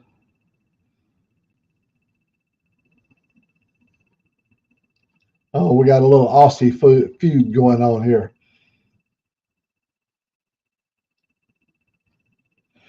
Yeah, he was having a good time, Connie, over there in Fremantle, I believe he was. But drinking that big old beer, I thought, oh man, and it's 6.2 beer, and that's a good strong beer.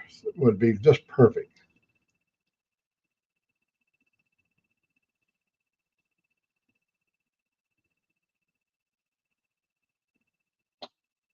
Well, you got beautiful bikes, Dave. Um, it draws a crowd. Um,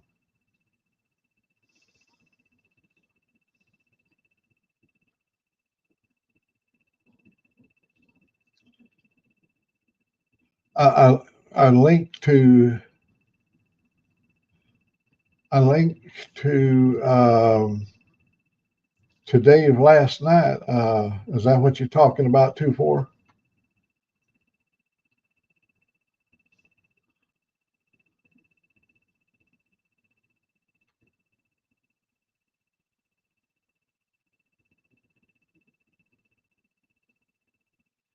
This ain't no Aussie feud. This is as friendly as we can get.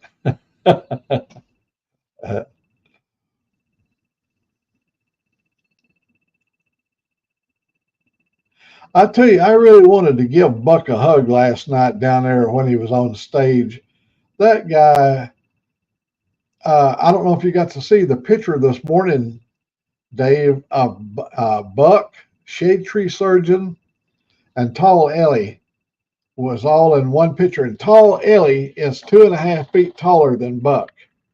And Buck is about 1.5 feet shorter than shade tree surgeon. And Ellie was leaned over the top of shade tree surgeon and man, what a picture! That is truly American Gothic.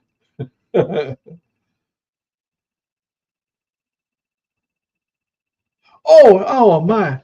I am so damned ignorant. 2-4. I never even thought about it. Buddy, let me see. Let me make sure I got it here. Oh, we got it. Now here we go. Oh, I'm so sorry. 2-4.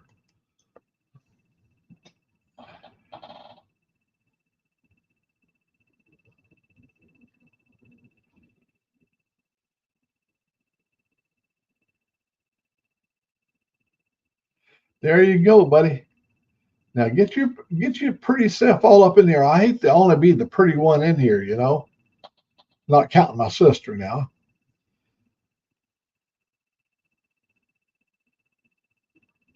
You got to get the 2-4 all up in here. Take and run a brush through your beard now, 2-4, and get yourself looking presentable.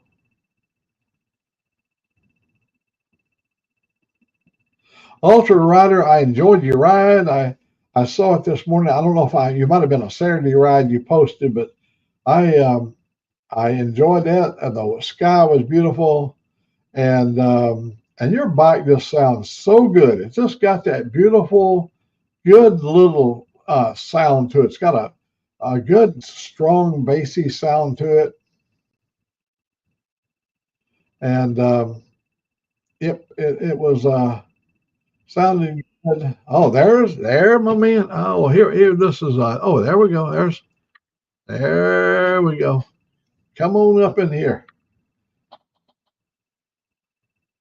I think maybe 2-4 might join us too. Are you having some soda water? Are you drinking soda water this morning? Bush. It's Bush. Bush. Yeah, but it's in an orange can. I see it's so that. weird. I keep thinking I'm drinking a cooler. What is that, like pumpkin spice?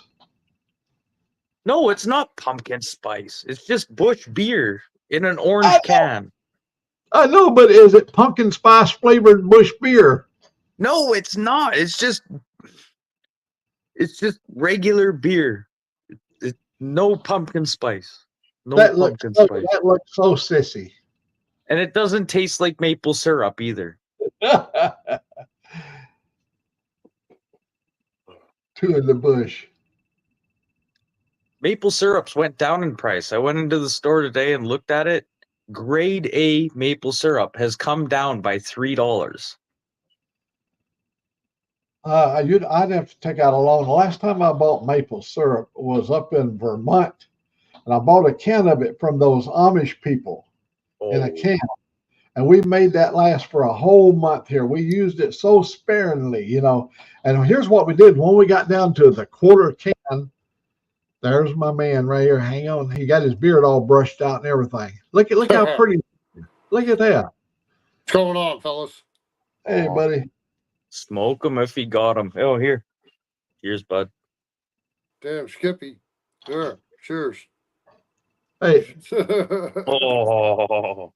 Hey, 2-4, don't drink none of his sissy beer. It's in an orange can. Oh.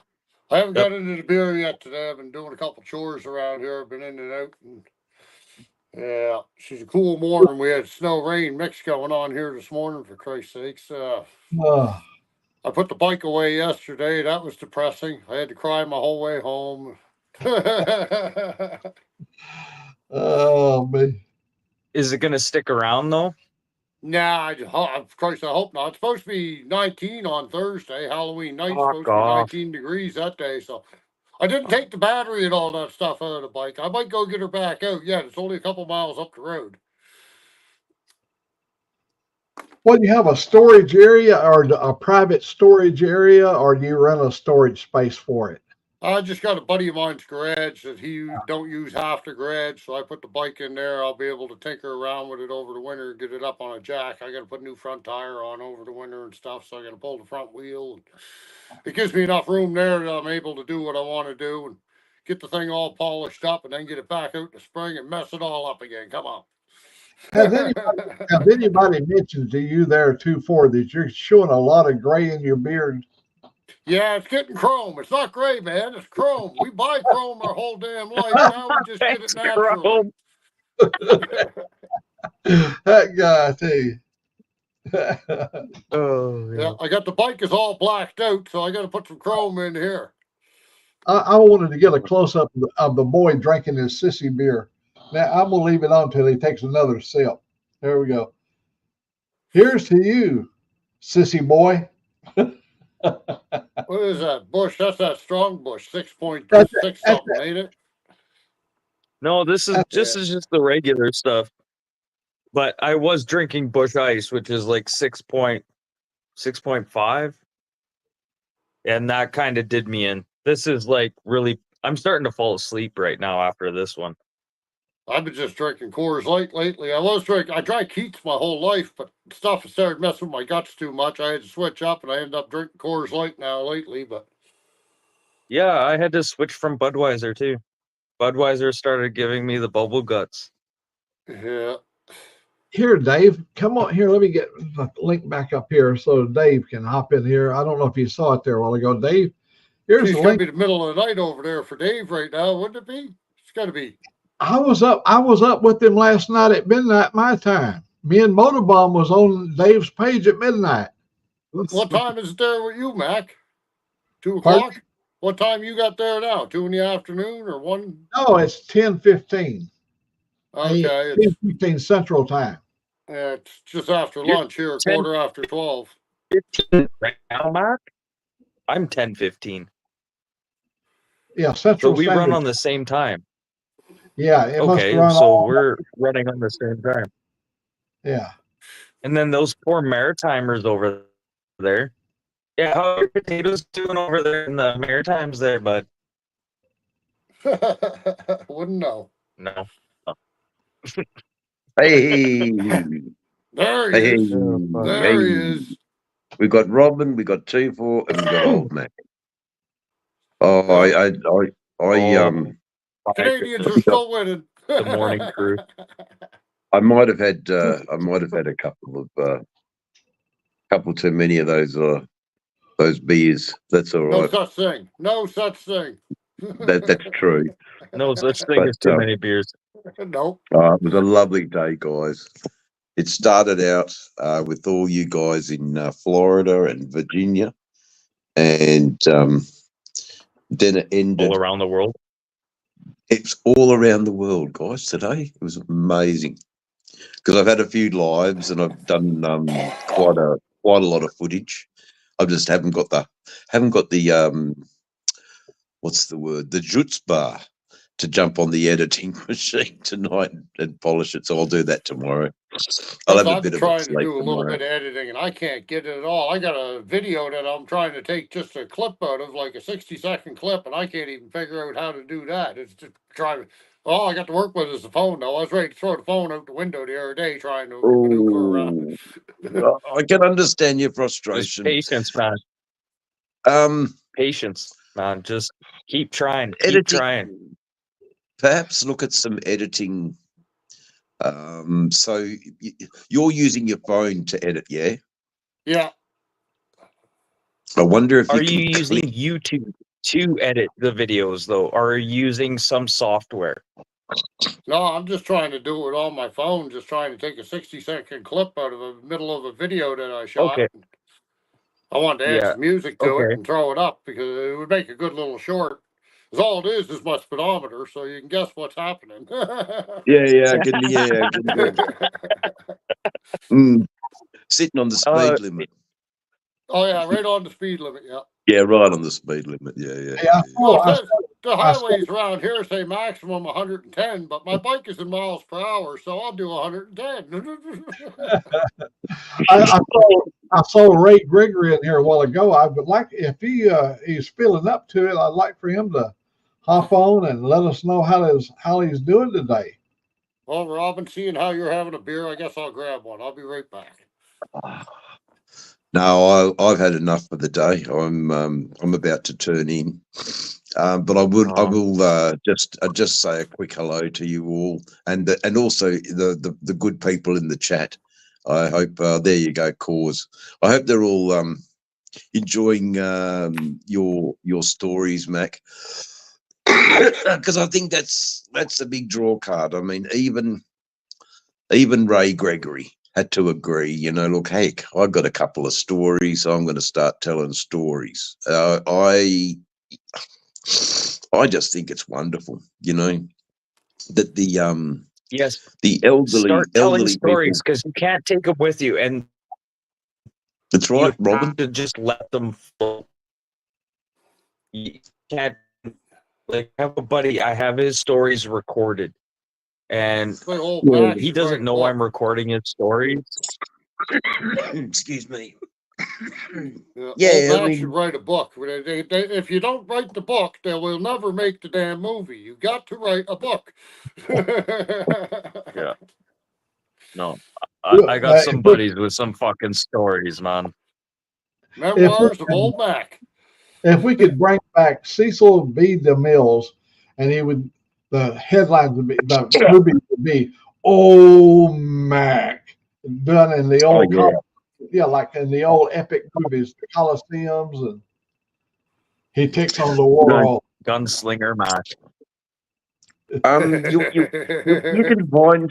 You can find those programs on your Filmora editing software. That's what have you got. Filmora has got all those titles. So if you go into titles, you can choose an old Western style. Look, this format. Yeah, but also, Mac, it'd be good if Angelique could be your editor. It'd be nice if anybody else besides us could be our own editors. Yeah, I know. Because it's so tedious and time consuming, but it is. That's part of the joy of it too. But I don't even upload half the videos I edit. That's the funny thing. I rewatch it and be like, not. I'd rather just post and just shoot and post because shoot and post. Be real. Shoot and post. Be real. Yeah. I'm computer illiterate. I don't know a damn thing. I'm lucky to be able to figure out how to get on here with you fellas, let alone edit anything. Or Christ, spoken like a true maritimer. Oh, Sure. 2-4. You sure you're not from Prince Edward Island? No, I'm not from PEI. I did spend some time in PEI when I was in my early 20s, though. I had a good time over there. That place is a little crazy when you're a young feller. I'm Oh, surprised. dear. Yep. I'm surprised you're not drinking Alpine beer. No, Alpine God, beer. no. Might as well be Moose drinking jaw. Moose Head. Moose head, yeah. Hell no. Hell no. You're going to need a curse jar. You start talking about Alpine. You better get the curse jar out. I'm going to go. It's all good, guys. oh, shit. Uh, Oh, look, I'm a bit of a party pooper, so I'm gonna curl off to bed. no, I've been up for a long time. You guys have all had a sleep, so I haven't. I I've haven't slept yet, Dave, at oh, all. really? There you go. I haven't slept There's yet. not- I've been up for like 14 hours. No, more than yeah, it's been a 18 long hours time. I've been up for. No, I slept. I Yeah. never got out of bed till 9 o'clock this morning or something before I crawled my arse out of bed. Hey, Yeah, no, hey, too Dave. much happened. Too much Hey, happened today. Yes, man. This morning, earlier today, I called 2-4 because he made the announcement that he put his motorcycle away for the winter. And Yeah, that's right. I referred to 2-4 as being a pussy for putting his bike up so early. And a gentleman from the French side British of Columbia. said it was les poussées. I missed The that. I lift must have been is out when you said that. I didn't catch that part of the video Yeah, today. we was talking this morning, and then they corrected me. You're not a pussy. You're le poussé. le poussé. A Pepe Le pussy Pew. would be useful. I know you're not. Look, it's it's dangerous. The icy roads. No, you wait till and I get that, and I totally understand that, and safety first, guys. Yep. Safety's always I first, just because you put know what? brand new studded tires on the car. And right now, there's no snow, there's no ice. And the sound this car makes on the highway right now, Yeah. That'd be crazy. it sounds like a chainsaw as we're driving down the highway. It's awesome. But we're Hey, can ahead of the game. We're ready for winter. I tell Yeah. you a story? My sister sitting right here. She's on here. She can verify this. She dated the chief of police from a little town called Algona, Washington. She dated the police chief. Well, he got called back to duty, and so he asked me if I would take him back to the town of Algona. I had a Yeah. brand new Mustang GT that I had just put a set of snow tires with the studs in it. And so we're going down the Valley Freeway, and he said, "Hey, I understand these Mustang GTs will run real fast." And I said, "Yeah, they do run." He said, "I'd like to see it." I go, "Really?" And he said, "Yeah." He said, "Hey, believe me, the law won't bother you. You can go as fast as you want to go." So I dropped it over in third gear, took it up to 6,500 RPM, and when I got up to 140, the studs started coming out of the wheel. Popping out. And they were shooting up, and it was hitting the fenders inside there. My God, it sounded like a hailstorm inside that car. Yeah. Only rated for so many miles per hour. Exactly. 90 or something, but at 140, they begin to just spit them studs right out of the tires there. On Yeah, that would you? little Mustang I had, that was the same thing. You just put it away in the winter. That was the same as a bike. It was useless in the snow. It was one of them Shelby's, and it was supercharged. That thing was 600 horsepower. Christ, you couldn't drive it in the snow. The back tires on it were like fucking, I don't know, must have been 16, 17 inches wide. The back tires, and they were just like racing slicks. Oh yeah, this last one I had, the one that had the Coyote engine in it. That thing was running, and it was really warmed up engine. It really ran really good. We drove it a couple of times across, all the way across the United States, down to Florida, over to Texas. I put 151,000 on it when I sold it. I got a call coming in. I gotta drop out of here, Mac. All right, I buddy. might pop Yeah, back see you in. later, Sorry, people. Mac. See you on later, back. too. Oh, the Oh, cat. Look at that. Yeah. The little cat. Le Poussé. She wanted She's watching you guys. She's listening Yeah. to you guys. It's Oh. hilarious. She's smart. China, isn't it? Yeah, because she can hear the different. No, The I different changed her voices. name. You Scully. did. Scully is her Okay, there name. you go. Scully. Yeah, As in, like X-Files. Scully. the X-Files. Yeah, But she okay. looks like a Scully. Like she looks Let's like a get skeleton. Let's get Come here, Motorbomb in here. come here. Look at it. Look at that cat. Look at them. Look at the spots on his belly. Hey, Motorborn. Come Like on, a Motorbomb. leopard. Yeah. Moto, what are you up to, man? He'll let us know, I'm sure. Oh, yeah. He just met her. Oh, he's probably feeling around there trying to figure out how to push that button to make that thing work. Yeah, it's a little bit you got to do. Yeah. Because each stream that you do is a new stream. Yeah, it's anyway, weird how that works. it's all good, Matt. Oh, It's okay. good to see you. Good to see you, Robin. I'm fading Look, we lost fast. it. I'm fading very fast, actually. Okay. Very good, very nice on the bike today, and you'll all get to see it real soon. That was a wicked ride you had today, man. Like that last bit of your one video, that was epic, man. You just fucking hot dogged it, man. Yeah, well, feel you know, it. You could you could feel it. feel it. Yeah, you could hear it. Yeah. Yeah, that bike goes pretty good, man. It's a hot motor, that's for sure. Oh, let me bring this up on the screen here. Back in the 90s, hit by a drunk driver. Oh, God. Hey, I was going to tell you, Dave, it looks like your beard's grown overnight. It looks Yeah. bigger. No, it's called combing and a bit of what do you call it? Maintenance. Lady juice. Lady juice. I give it a bit of maintenance. Combing and lady juice. I was feeling a little Come on, bit. Matt. I was feeling a You little can bit. take the smell with you. Because it's summertime here now, and it's actually quite hot in the evenings. So I just went, no, bugger this. I'm going to jump in the shower, and I jumped in the shower, and I'm feeling a lot better now. But now it's just starting to go. Oh yeah. Time to crawl into bed. But yeah, that's the big problem is having the time differences.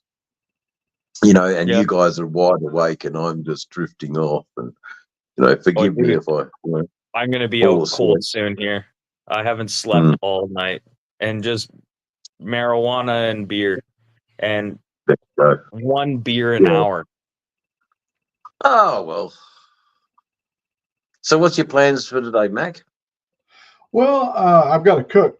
She already asked me if I'd fix her these big, delicious hamburgers. So I'm going to be.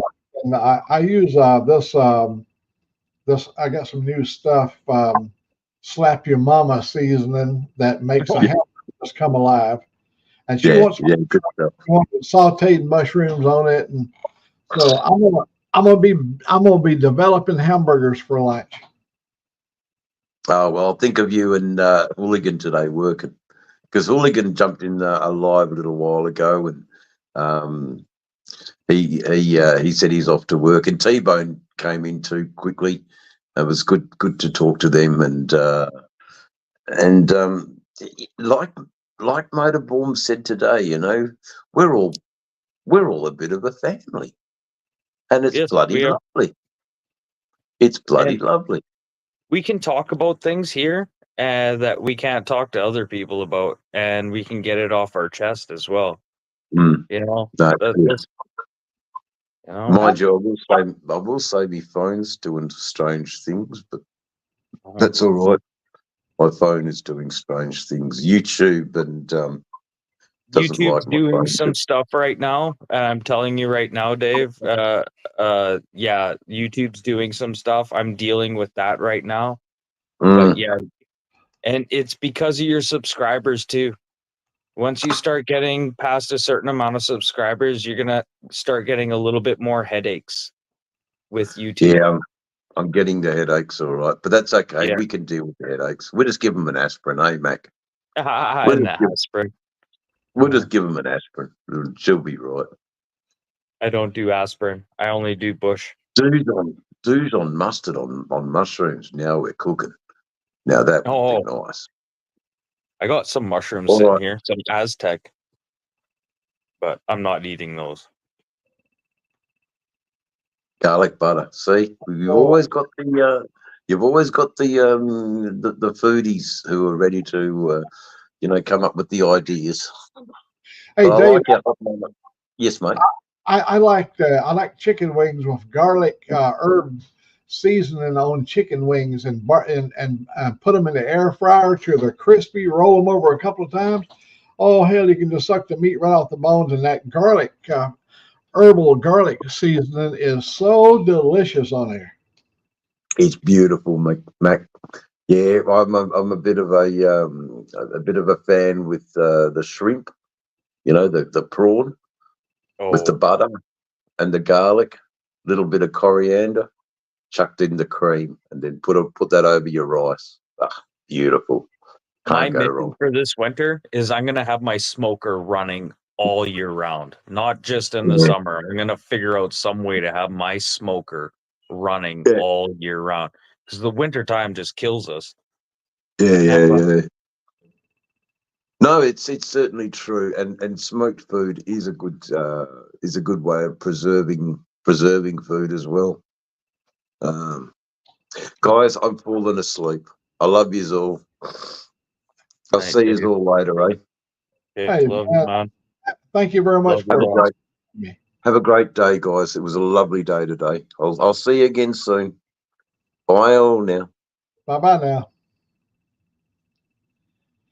Well, you can see a thick cut T-bone with Hasselback taters.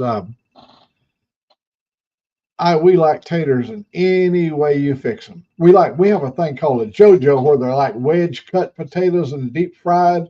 They got a crust on, a flour dusting, and they're deep fried. Oh, do you boil them first, or you just straight up deep fry them, or double dip? They're deep fried. You just cut them in wedges, and you put them in the seasoning, and you drop them in a basket and put them down there and deep fry them. When they come out, what I'll do is I'll do a quick boil with my wedges, and then I deep fry them, and it gives them like a crazy crisp on the outside. And a nice tater taste inside. Yeah, I know. We've had them out of the way too, and my mother, she loved them. She was first one that ever introduced me to those. In the West Coast, they're called JoJo's. When you order JoJo's, that's just tater wedges. Oh, okay. And here at Hardee's and places like that, you order tater wedges, and they're deep fried, and they're so good. We're going to do fish here. I think it's going to be next week. We're gonna go and buy the fresh fish and prepare it rather than we're gonna, instead of buying Gorton's fisherman fish, beer battered and all that stuff, we're gonna do our own real fish. My buddy has a fish fry. He's a maritimer, just like 2-4. He lives here in Manitoba, and he has a fish fry, and it's coming up in November. So when you guys have Thanksgiving, we're going to have a fish fry here because we already had our Thanksgiving in October.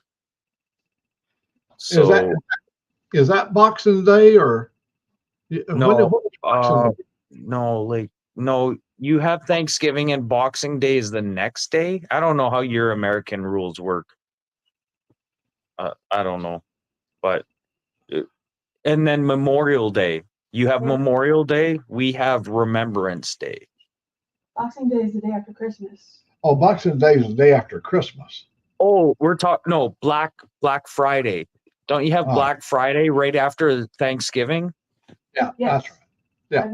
Yeah, that's what I'm talking about. That's where they go beat the doors off the big box stores, Yeah, and people get into fist fights over kids' toys. Crazy, man. You remember the Tickle Me Elmo Day? Where people were like, they had to hide them because people would rob you for a Tickle Me Elmo doll? What was that? 1997? About the Cabbage Patch Kids. Oh my goodness, that too. Yes. My Chinese nanny, I got her a Cabbage Patch doll the first year she stayed with me, and she was like, "Oh my God, how did you know I wanted a Cabbage Patch doll?" Because they can't get them in China. Yeah. Oh, Cabbage Patch dolls don't exist in China, and she's seen pictures of. So I got her a cabbage. She still has this to this day. yeah, we get little fads. They'll take off and they'll run. Yeah. Yeah. What was the other little things we used to collect? The little stuffed animals. Furbies. What'd you call it? No, they had one, and it swept the world. They was coming in by. I mean, you'd go and they all had different models. They said, "Oh man, you got to get this one," and it's Dyson, like a vacuum cleaner. Dyson kept doing that. no. This is a little stuffed. A little. Everybody had to have them. It was a popular fad. It lasted for a few years, and people spent a lot of money buying them things. Every one that ever come out. Are you talking about the things that talk to you back? No, they're just little stuffed animals. Little stuffed animals. Teeny beanie babies. Yeah, that's it. That's it. There we go. See, I can read your mind from here. How fucked up is that? I'm sending out a pretty good signal. See, look at them eyes. Look at my. And I'm picking it up. You got to be leery of them blue-eyed people. You know, they got that magic in them eyes. Hey. Yeah. My eyes change color. They go from blue to green. Oh my God. Yeah, the Furbies. Furbies. Oh. But yeah, the teeny beanie babies. Furbies and Pog. The milk pogs. The little cardboard tops that came in your milk cartons or milk bottles. Yeah. I tell you one that's more stupid. I tell you one that's more stupid than all of those damn things. That was the little pet rocks. Oh yeah, but you know what? You have to give it to that guy. What a genius! What a genius! That guy, you have to give it to him. He just glued you two little paint it yourself. Yeah, pretty much. Yeah. What a genius! How can you make $1 million with a penny? You know what I mean? Like that's just I have to give props to that guy, man. Have you never thought about how could I do something like that guy? Like I wish I had a job or an idea that I could be a millionaire overnight like that. Check out my little Aussie buddy right here. Ouch. Back off. You're not biting my feet. Ouch.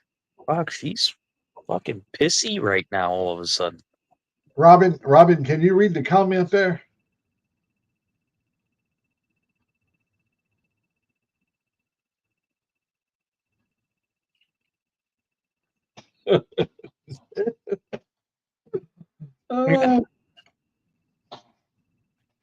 Oh my goodness.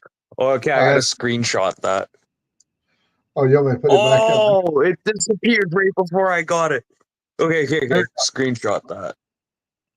Okay, I got it now. Oh my goodness, that is hilarious. That is hilarious.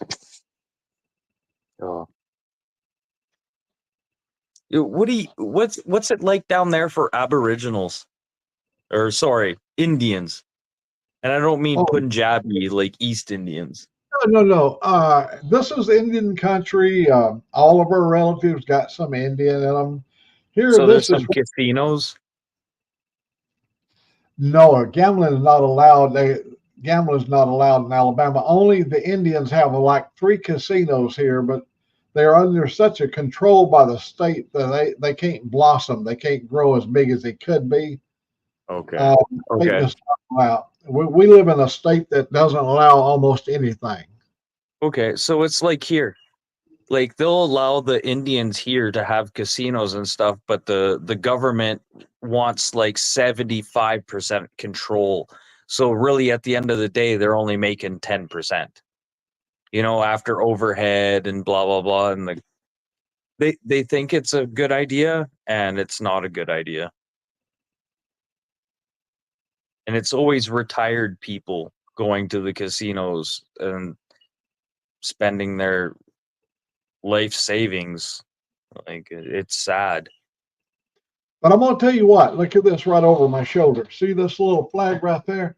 Down Yep. here in our part of the country, men and women have died to make sure that we have a certain amount of freedoms. Our freedoms of being able to take this right here.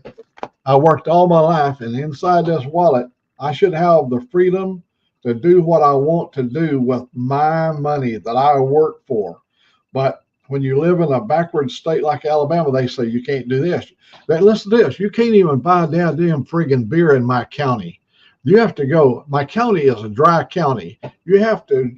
We have towns in the county that you can buy beer, but here's what happened when the citizens passed a law that stated that you could buy beer in the city of Cullman, in the county of Cullman County. The city father said, yes, but no beer can be sold within 50 feet of a church. Well, you can't go to Cullman. There's a church on every corner. So they got you there, you know. And finally, the people that was writing the law, they said, look at this. The people wants to have their beer in Cullman County.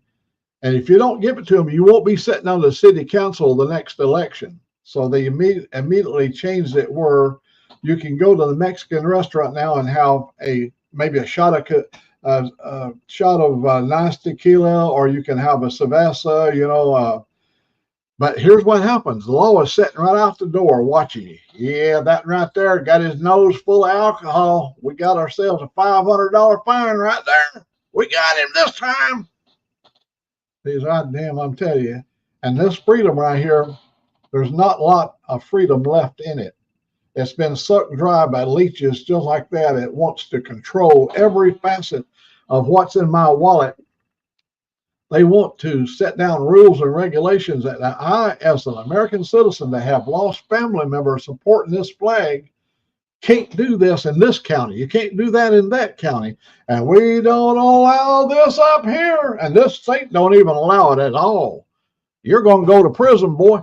If you get caught here in Alabama with one little joint behind your ear, you're looking at big damn time in prison. Exactly. And prison for a joint. It needs to be equalized across all states, just like here in Canada.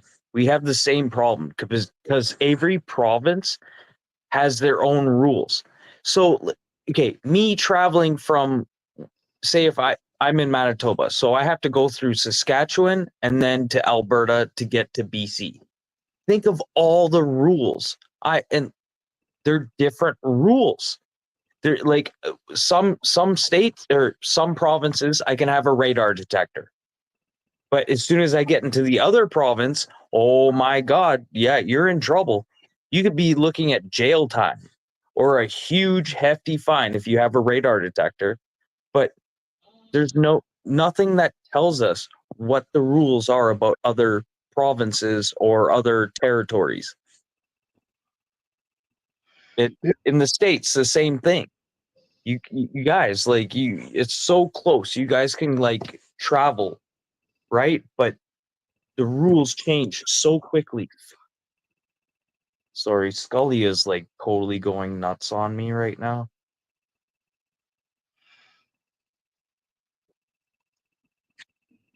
But yeah, the States. This is why you still have bootlegging today.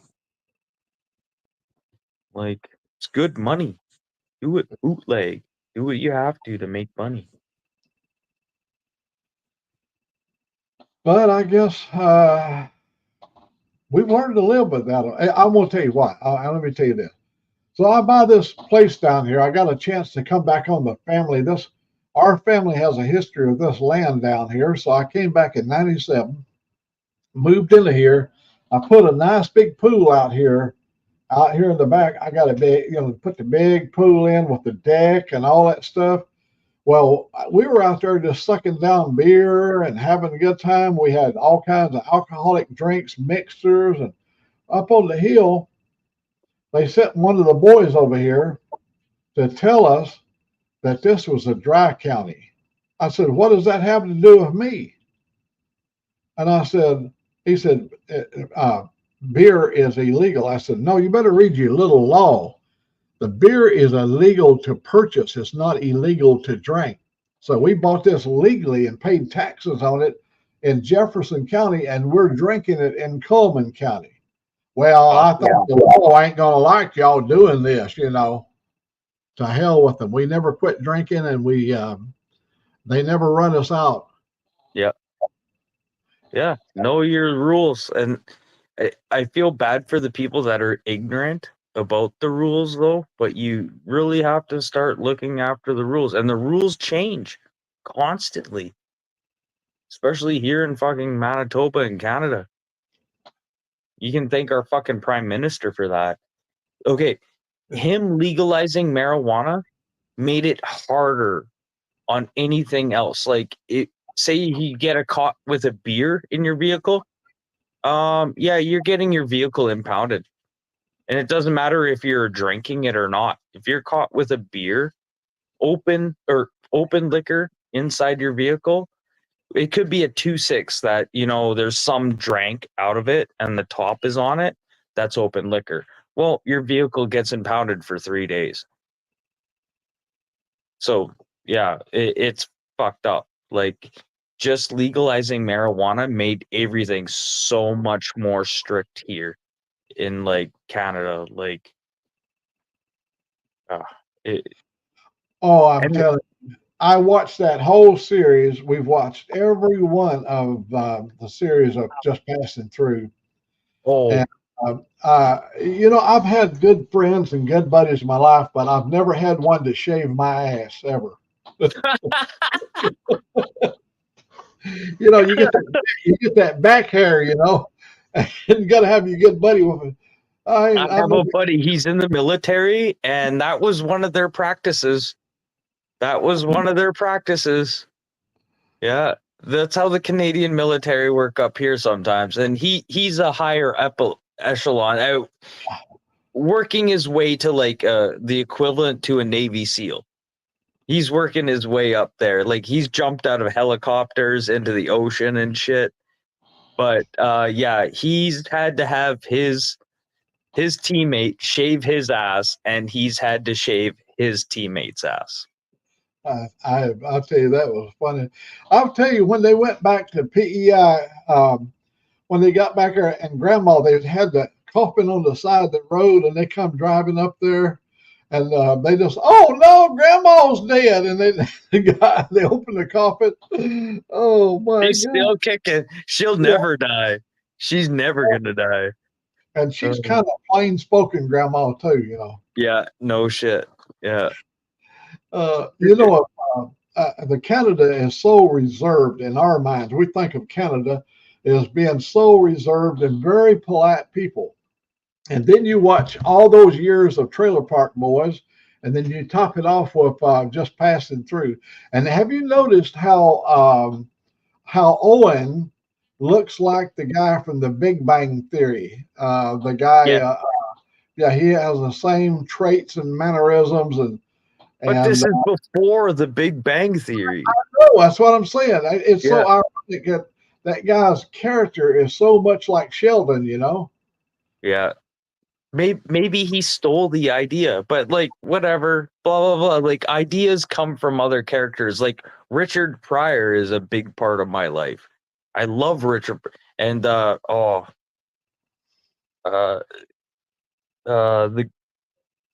Charlie and the Chocolate Factory. Richard Pryor and him did a bunch of movies together. Yeah. I can see him now. He's a little guy. He's dead now. Yeah, they're all dead now. Yeah, I know. What was his name? I really like.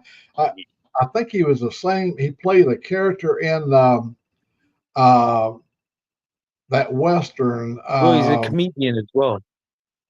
Yeah, he was in Blazing Saddles. in Blazing was in, Saddles. He was in a jail cell, and he was the fastest gun in the West. And he held his hand up, Yeah. and he said, look at this hand. Yeah. And man, it was rock steady. He said, my God, that's the most steady hand I've ever seen. He said, yeah, but this is what I shoot with.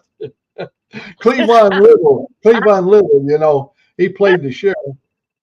And and the mayor of the town, oh, who would ever believe he would be playing that role from Carol Burnett there? But yeah.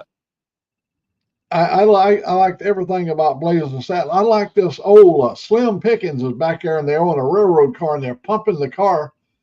And Slim was thinking, old Slim says, "You ever have a feeling like you're sinking?" And then they're up to their neck into the quicksand. Oh my! Oh, that's so good. It's getting pretty intense back here, you know. They were riding them and how like the camp when they gathered around the old chuck wagon, they were like, "Oh, for God's sake, spread out!" Everybody's parking around the campfire, eating them baked beans. Oh my goodness! Oh, he was such a good director. That guy too. He really pushed the boundary. Here we go, Looney. All right, Gene Wilder. Gene Wilder, yeah, and then the director was, because he did Spaceballs, he did Blazing Saddles, he did Frankenstein, and what was the other one he did? Oh man, he was so good. Yeah. B. Yeah, I can see that. I can almost scratch it out of my head there. But one of you guys is a lot younger and smarter. Yeah. You'll come quicker than I will. Somebody. Come on, Tolga, are you still here? You can almost mention anything here in this group, and I swear to God, there's people who can give you answers. Yeah, I know. I love that part. But I can't read the comments either from my side. You can't see the comments? No, I can't see the comments from my side.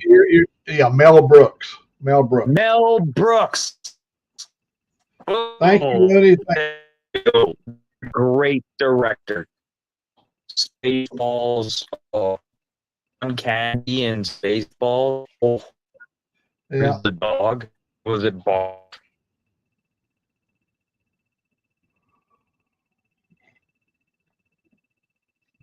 Gene Wilder, I believe he was in another much earlier movie called 1, 2, 3. Is when they moved the Coca-Cola company over into Moscow, Russia. And it was a black and white movie. And the Russians, I think they moved the factory into Germany first. And everybody working at the factory was old Nazi generals that had slipped through the cracks and everything. And they was running the Coca-Cola bottling plant. Oh, yeah. You ever see that? You get a chance to see the movie 1, 2, 3. 1, 2, 3. Okay, I'll have to remember that. It almost sounds like Strange Brew with Bob and Doug McKenzie. It almost sounds like the same plot, though, as that. But I'll have to cross-reference 1, 2, 3. Bob, yeah, they that Canadian yeah. Eating 100%. Canadian back and Molson beer. Yeah. Molson. Yeah. I can't remember what it was called in the movie though. Epps lines or something like that. It was called in the movie. Where they had the player. Was it Ben Luch? Oh, I can't remember. Yeah, there's some really good comedy, but you'd have to go a long ways. You remember at the end of Blazing Saddles, where the horses come busting through the screen, and now they're,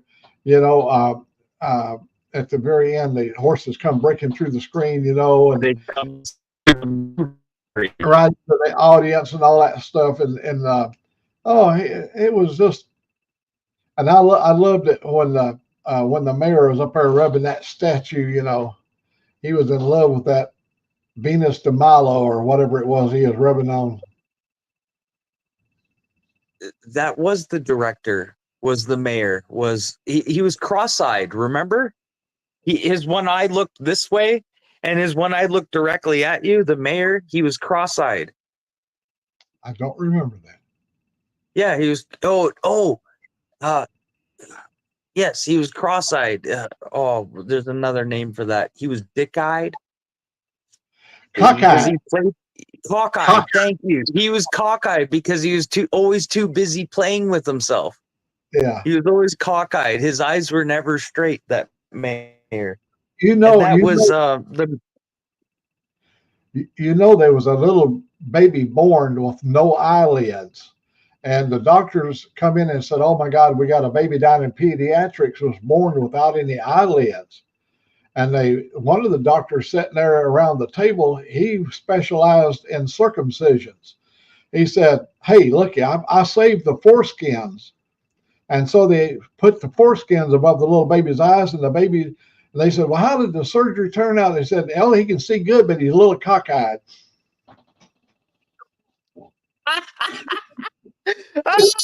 Holy fuck. Okay. Saving that. Okay. Yeah. There's a short right there. Oh my goodness. Yeah. Little cockeyed. Yeah. Oh my goodness.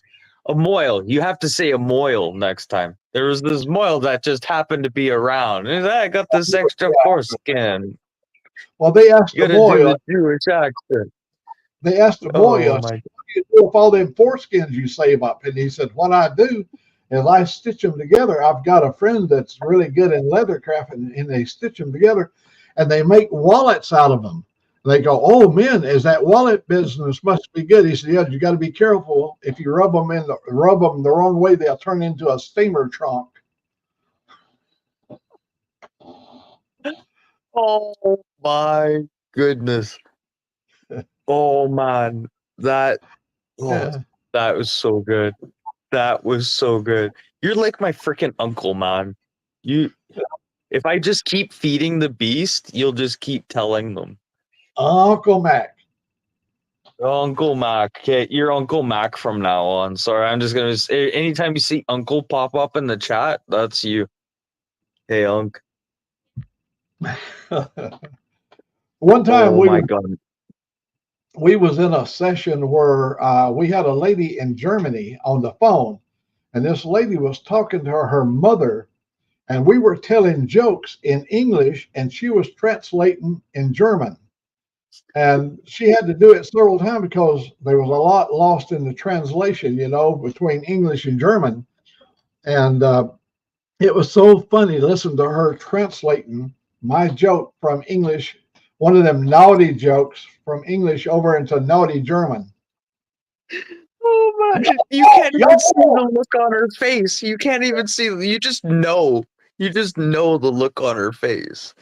But you. Oh man. Oh, you're hilarious. One of them, she was saying something. It was talking about rat poop or whatever, and she was talking about ratting turds. Ratting turds. Ratting But turds. Yeah, ratting turds.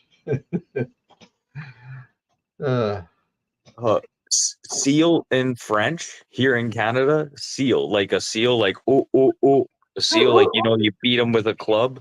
Yeah. A seal here in Canada in French is called a fuck. You're kidding. So you know, fuck. So all this time I thought you boys was cussing. I was just talking about killing seals. Oh man, yeah. All those environmentalists, sitting there. We're up here with our clubs killing seals.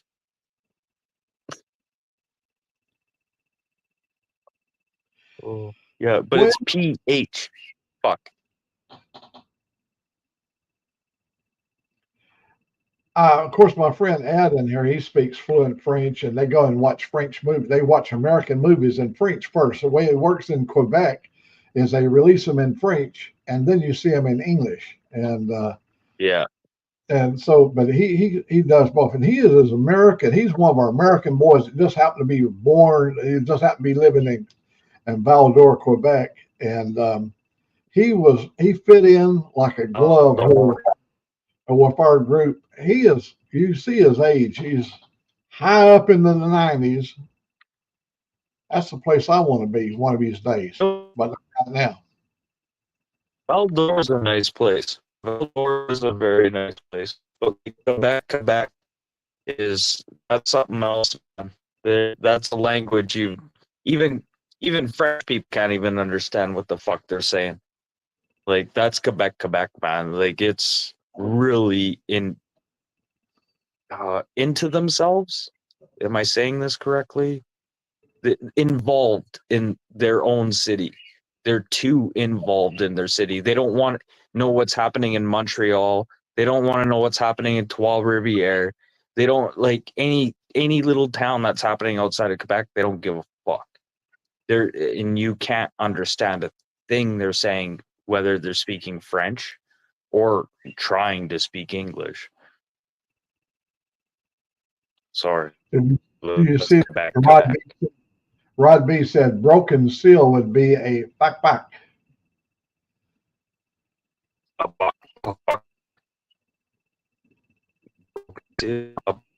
Oh. Ha ha ha. Now my French is coming. I hate speaking. When you think you're speaking it correctly, people correct you. I don't know. I was hoping American Outlaw would show up in here. No, Desert Outlaw. We haven't had the American Outlaw either. Wish both of them guys would show up.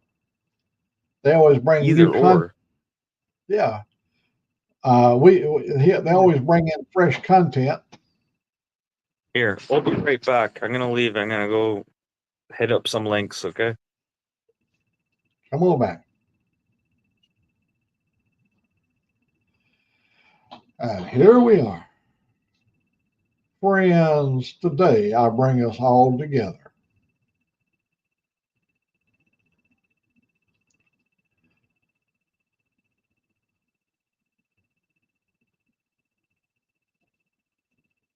Come on, folks. Get on up in here. Bring your cameras all up in here. Remember, the rule is no 110 Instamatics or no of them Polaroids. My system ain't set up for 110 Instamatics or Polaroids, but everything else goes. SLRs, GoPros, camera, cell phones.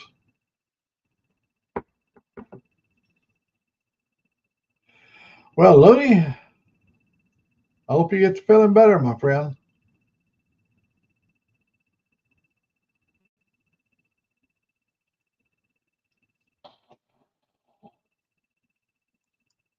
Well, we just take old jokes and dust them off and reapply them. You know what is an old joke is also sometimes becomes the new joke. Motorbomb, buddy, you already turned your camera on. Why didn't you let us see unless you're out there riding on your motorcycle or something?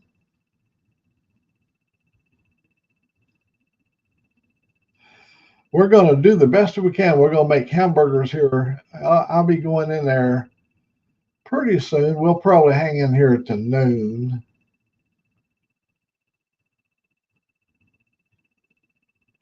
This right here is a mixed bag of people, Connie, that come from all walks of life, and they enjoy just the life itself. They enjoy the good life. They don't have hang-up issues, where they're stuck on this and stuck on that. And you notice there's not a lot of hatred on my channel because you got your hatred, get it burned out before you come in here. We just enjoy a little bit of outside of the box conversation. If I wanted boxed conversation, I would go to one of the local news channels. Look right over here. I showed you right here. Look right if you can see over there. There's my dog. And you see over there's all kinds of bad stuff going on the screen. I don't pay it any attention, but my dog likes to lay there and look at it. He tells me all about what goes on when I turn off here. He said, "Oh man, you ain't gonna believe what's going on over there. You ain't gonna believe what just happened." Theo tells me all about it. Crazy. Well, you can be serious all your life. And look at this. For you to work for a company for 30 years, I turned it on this morning, Motorbomb, and it's been sitting over running from one story to the next. I like to get up in the mornings and I like to watch this car building guy that he takes everybody else's old junk and he builds stuff out of it. I like to watch him. And after I got through watching him, I just came over and got on here, and the TV just sits there and runs. Rarely do I ever look over there because it's always bad news when I look that direction. Yeah, we're a fairly good mixture of human beings. We all have one thing in common. We like motorcycles. We like the motorcycling world. We like people that likes motorcycles. And as you know, even when you was a little girl, here we go. There he's back. He found his way back onto the stage. When Connie was a little girl, she would ride on all the different bikes we had, and yeah, we've had bikes all over life. It started for me. It started in 1956. I rode my first Harley in 1956 in the Mojave Desert. And I had my first wreck on a Harley in 1956 on a Harley Davidson. I was driving by myself. I just turned 16 years of age, and my neighbor had a Harley. He just bought it new. When he got out of the Army, he took his Army discharge money and bought himself a Harley. And that was my first. I really loved that bike. But I've had so many motorcycles since then, of all descriptions. Did you mess it up pretty bad? No, I crashed in the desert. You can't crashing in the sand. You're gonna, unless you hit a cactus, you're gonna get maybe skin up, but you're not going. I didn't get hurt at all, and the bike didn't either. I was making a turn in the desert, and the back end went out from under me because I didn't know about the power. I guess I downshifted, and when I turned the throttle up, the back end went around, and I flopped down on the ground, and so immediately, remember this, I had to pick the thing up off the ground and the sand. You get your feet under you, but when you start to lift your feet, started sliding in that sand. I got the thing up, and it was Kickstarter. I got over and hit on that Kickstarter and got it started up and drove it back down there to where he was standing.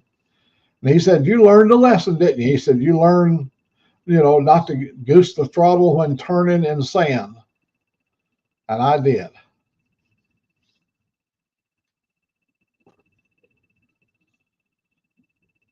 Yeah, we did everything with bikes. Hill climb. We used to mountain climb.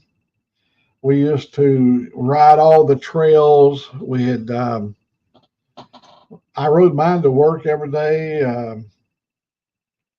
I had a lot of different bikes. Yeah, my brother had a nice bike. Yeah, we was like a biking family, like that. And both of my sisters, Connie and my other sister, both of their husbands had bikes. And yeah, we just come from a biking family. You ever play with ether and then go dirt biking? No. No. No, the only thing I ever done is really weird. I took 2 hits on laughing gas and then went racing after taking 2 big hits on laughing gas. That was fun. NO2, nitrous oxide. Yeah. Yeah, that was We used kind to of carry fun. a rag of ether.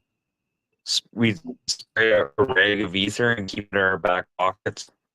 We Well, you go take a dirt of biking it. through the fucking fields like all day, and then everyone pull that rag and just a quick sniff, but not like cover your face in it. Just a quick back in your pocket, and you just keep dirt biking all day until we ran out of gas. Like, had some good times out here. Yeah, as young people, always finds a way to have good times. You know, I miss a lot of the good times we had. I can't do as many things that I used to could do, but I still remember the things we did do when we was young, and it was always a lot of fun. Always, You, always on you the have a excitement. quad? I A had, oh, quad I is almost like riding a motorcycle again. Like, I'm glad to have a quad now. Yeah, even my baby sister there, Connie, she had her own quad too.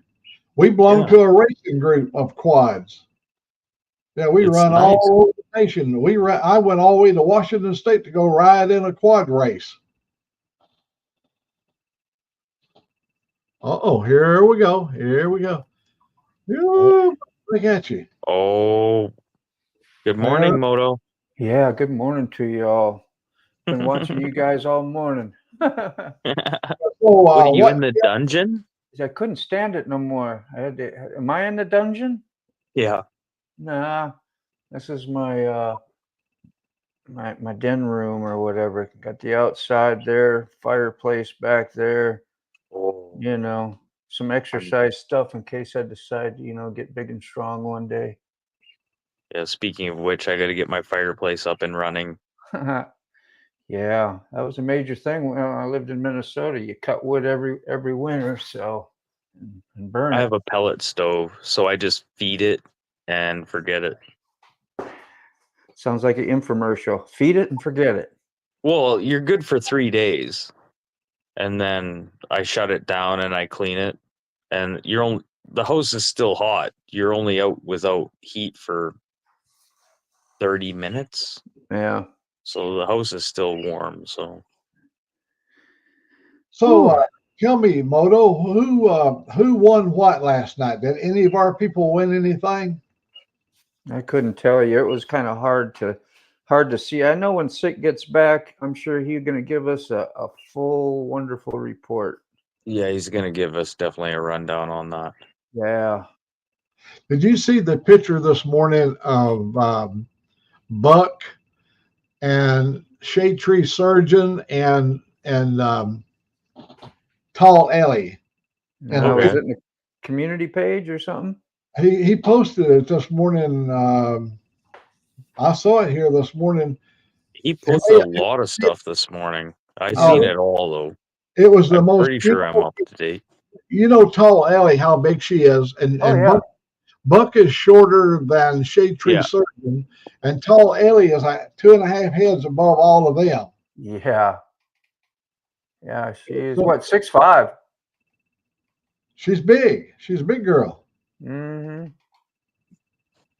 Big, you mean tall? Tall. Big and tall means two totally different things. She's lean. Lean and tall.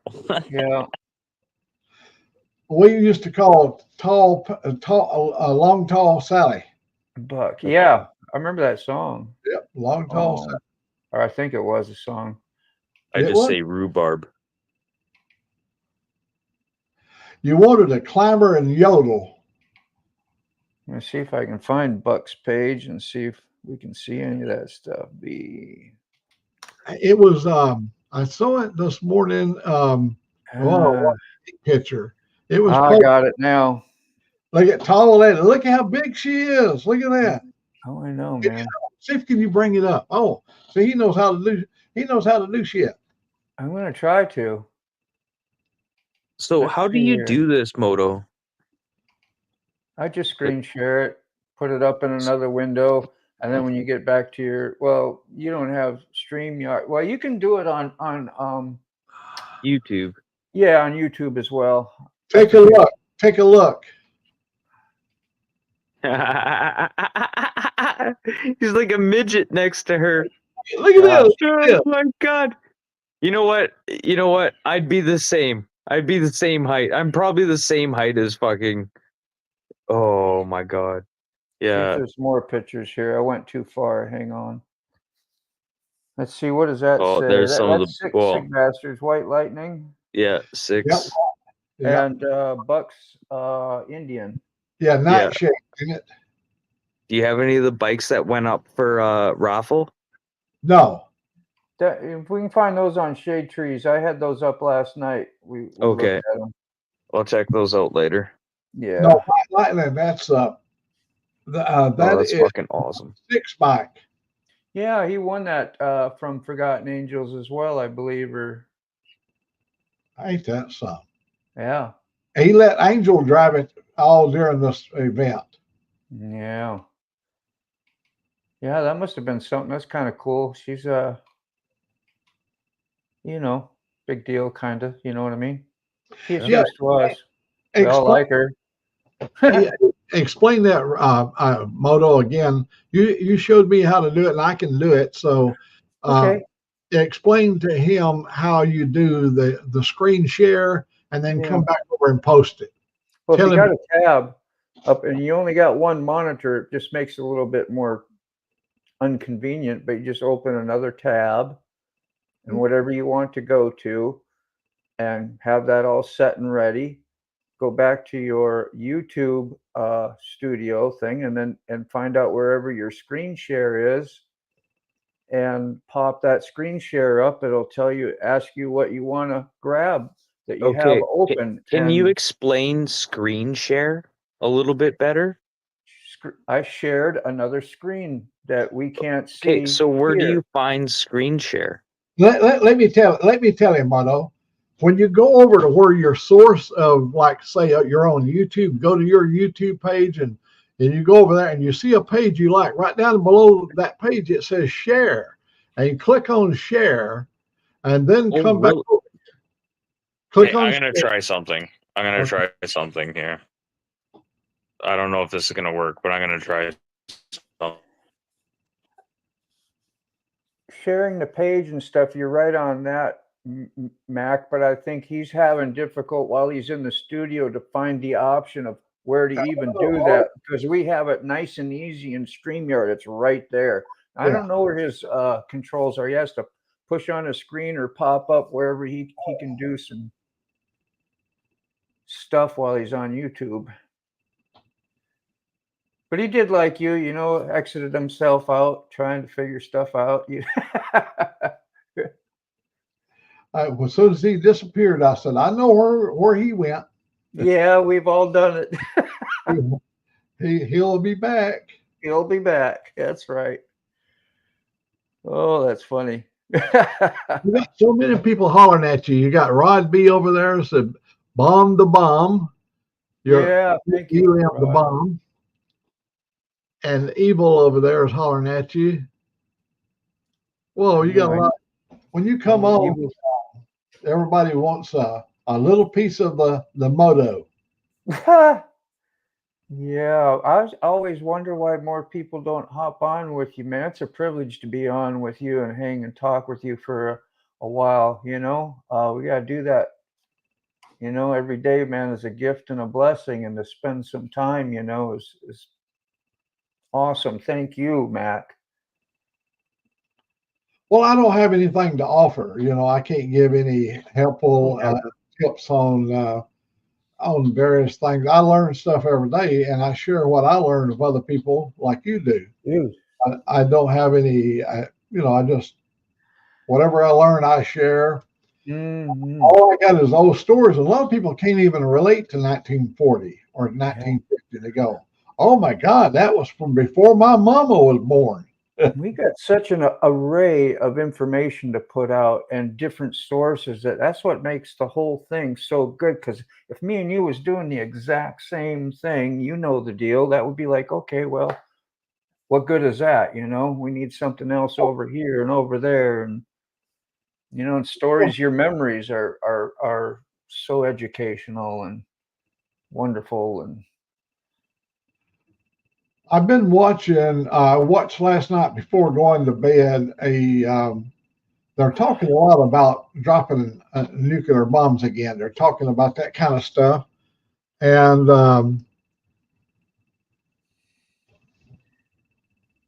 that's my '74 Sportster. After that drunk driver pulled out in front of me, I was telling you about. That was 1980, 90, 90, 91, maybe somewhere in there.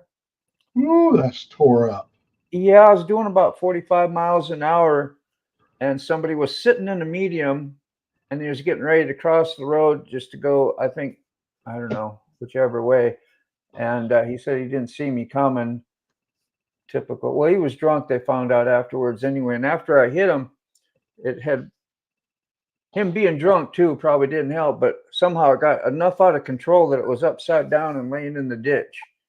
And I was sitting in the middle of the road, Indian style, when I woke up, and went to feel my face, and that's when I knew my arm went.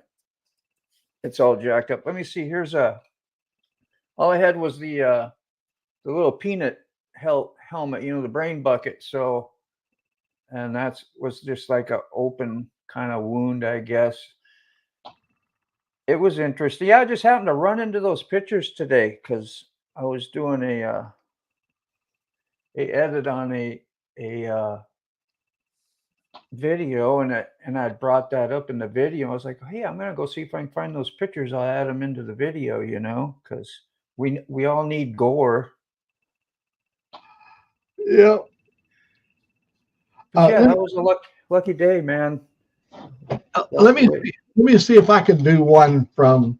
Let me see if I can remember how to.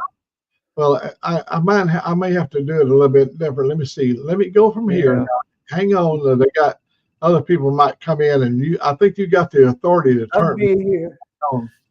You just yeah, I can't bring nobody up, but I can talk to them and message them. You the advanced moderator, so you got the next step up. So I think we'd have to be friends, wouldn't we? We'd have to be friends. Well, we have to be in the.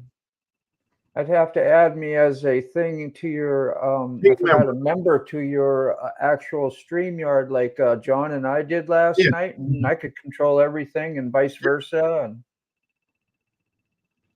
let me go see if I can find this. Let me see if I can do this. Hang on. There we go. Practice it every day. Yeah, we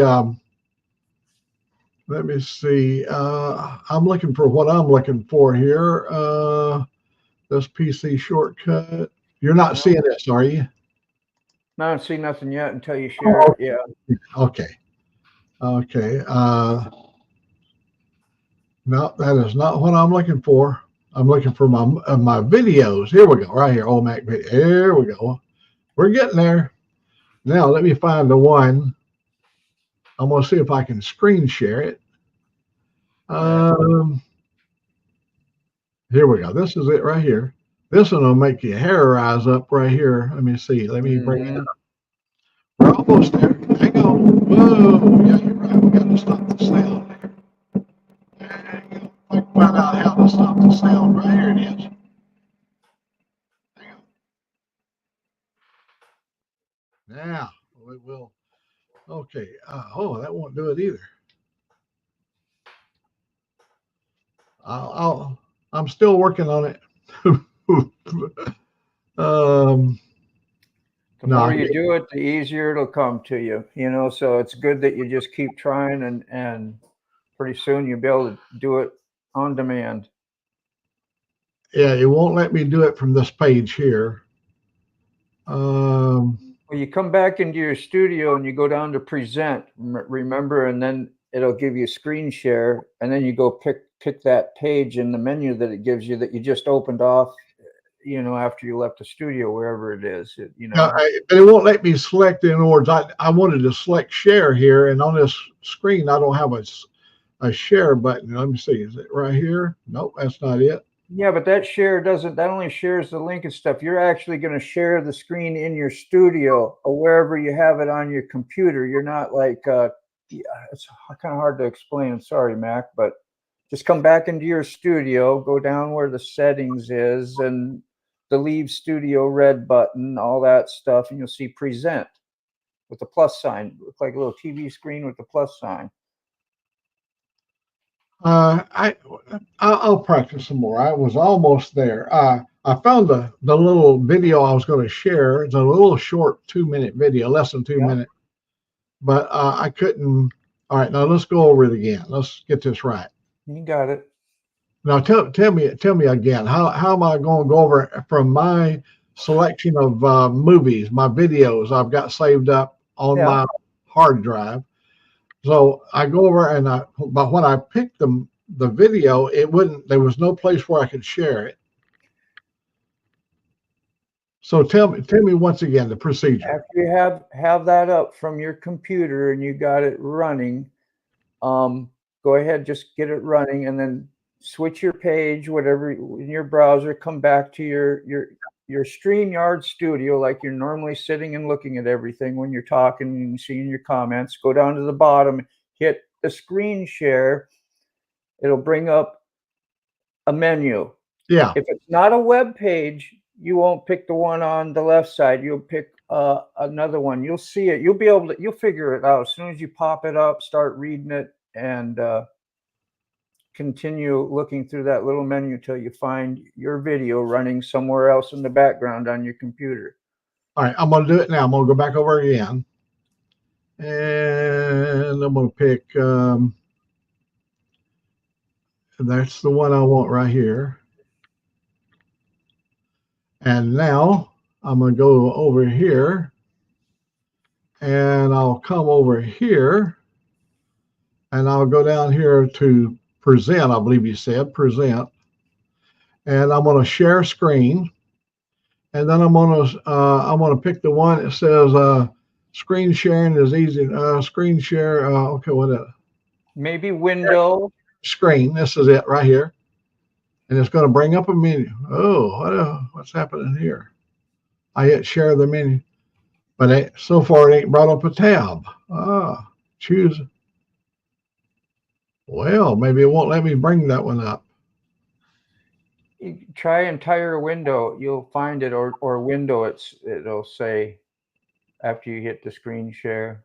All right, let me see. How can I go back from here? Let's see if. Oops.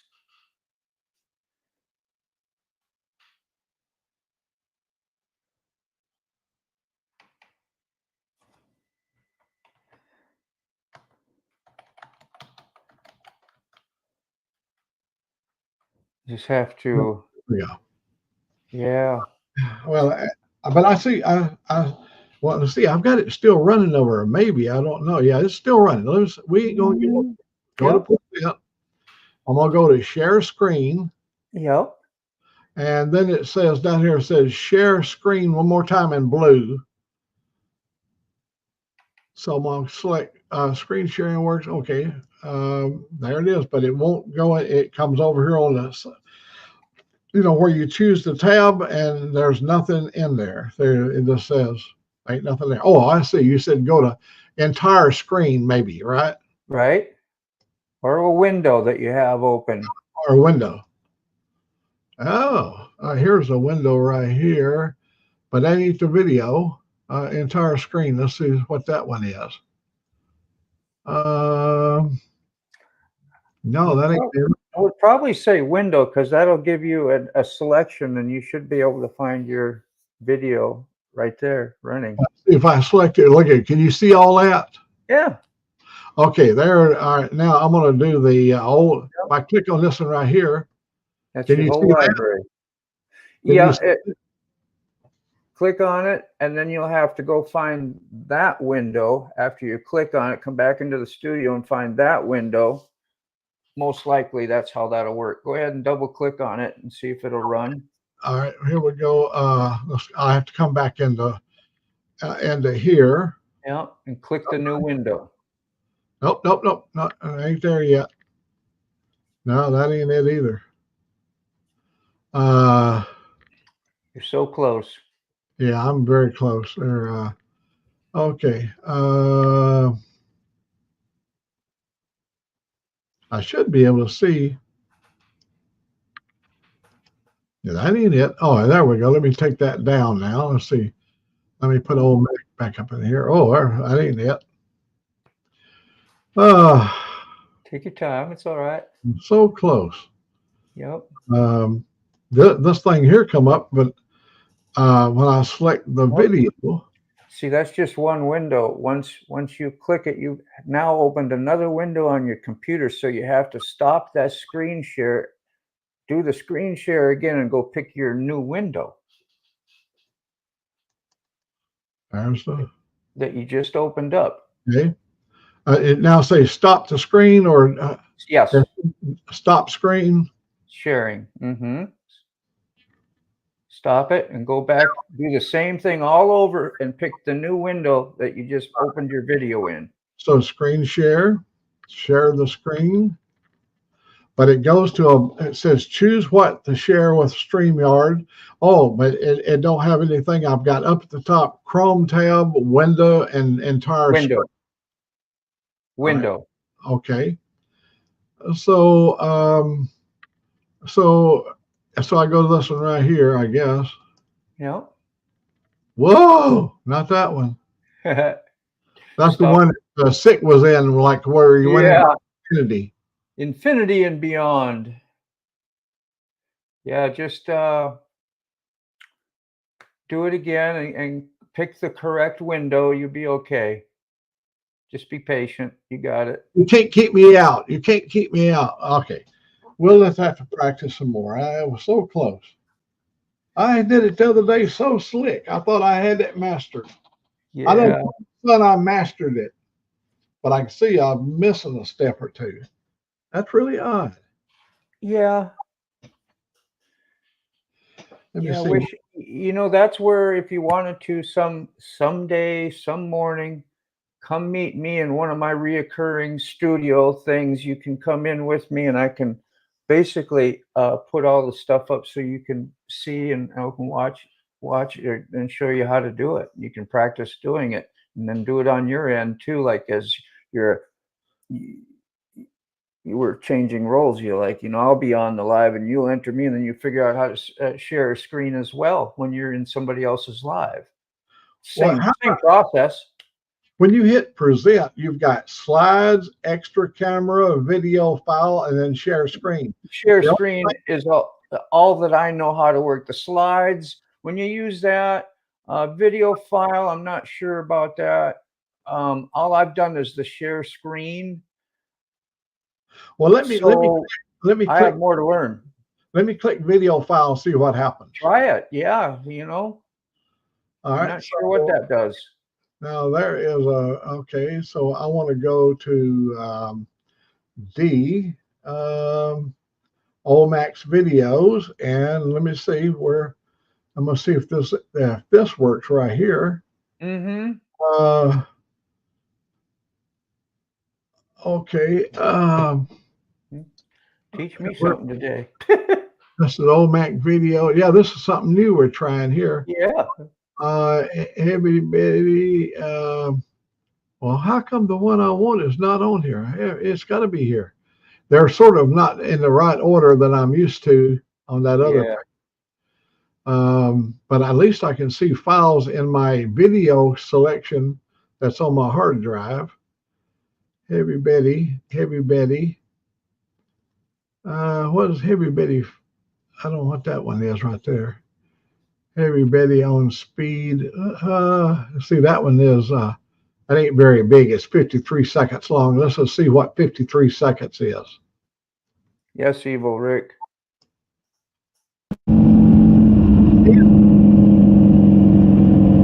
Yeah.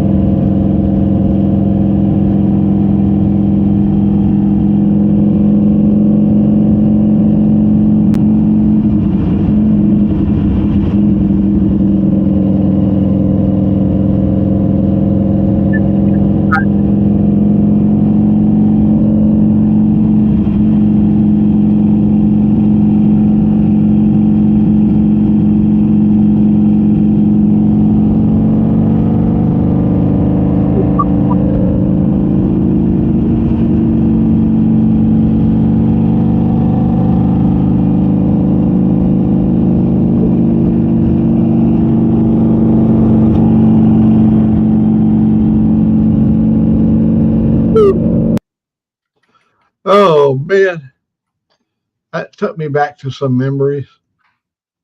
No doubt. Now, how do I get that picture off there? How how do I do that? Oh, I just turn this one off. Nope, that ain't right. I ain't wanting to do that one.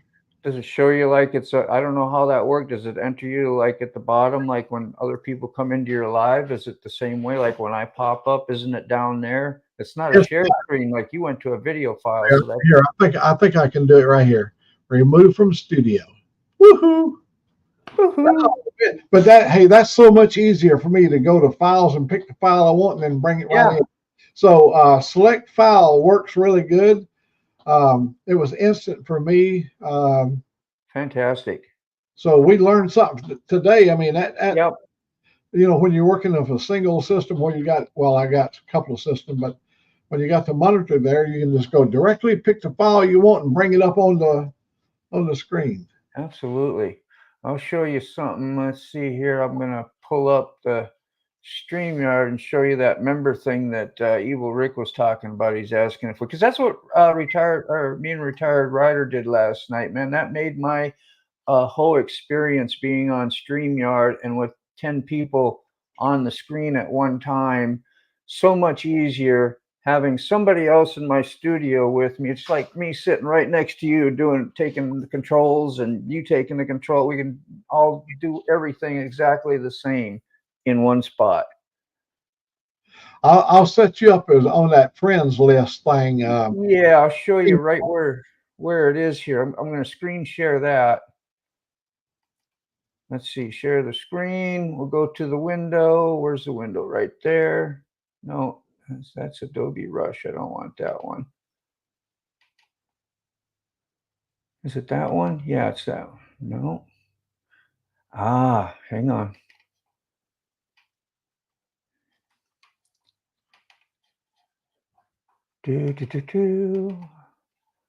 Screen share and record. There we are.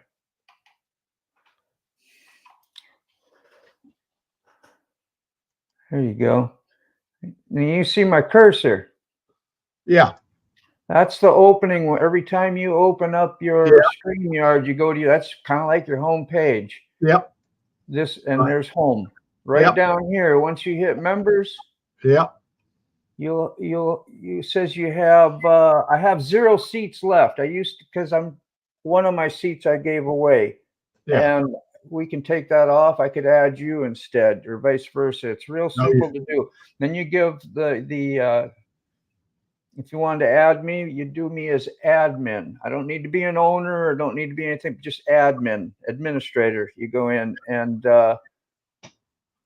once you send the invite, when you do that in there, you'll send an invite to me. It'll come in the email. I'll accept it, and then I'll be able to come in your studio and do stuff with you. And like when you're talking, I could pop up your comments while you're doing. I could add your links. I could change your logos. It change everything. It gives me pretty much a lot of power, which is a really cool thing. I didn't know nothing about it till I just started looking at it, and I said, "Hey, John, let's try this." And so he experimented with me. What a trooper! If you'll give me a second, I'm going to go into that little square room, but I'm going to come back and maybe I'll go back over and we'll see if I can set it up from here. Yeah, I don't know if it'll let you. You might be able. Well, you could do it in another window. You'd have to open another window and probably open that way you'll stay here on your live, and you can do the members thing from there. And all right, let me go in yonder, and I'll be right back. Okay, yeah. I've only been like 4 hours since I went to the bathroom. Well, that's not good, Robin. Well, it wasn't last time, man. I hope you doing all right. That's terrible. That is terrible. But yeah, the StreamYard adventure is something. Are you still there, Rick? Evil Rick? That's what you were talking about, correct? About the team share, viewer, whatever you called it.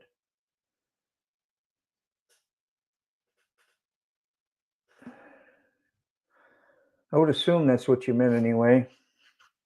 Have you done that as well, Rick? got on and helped somebody like that?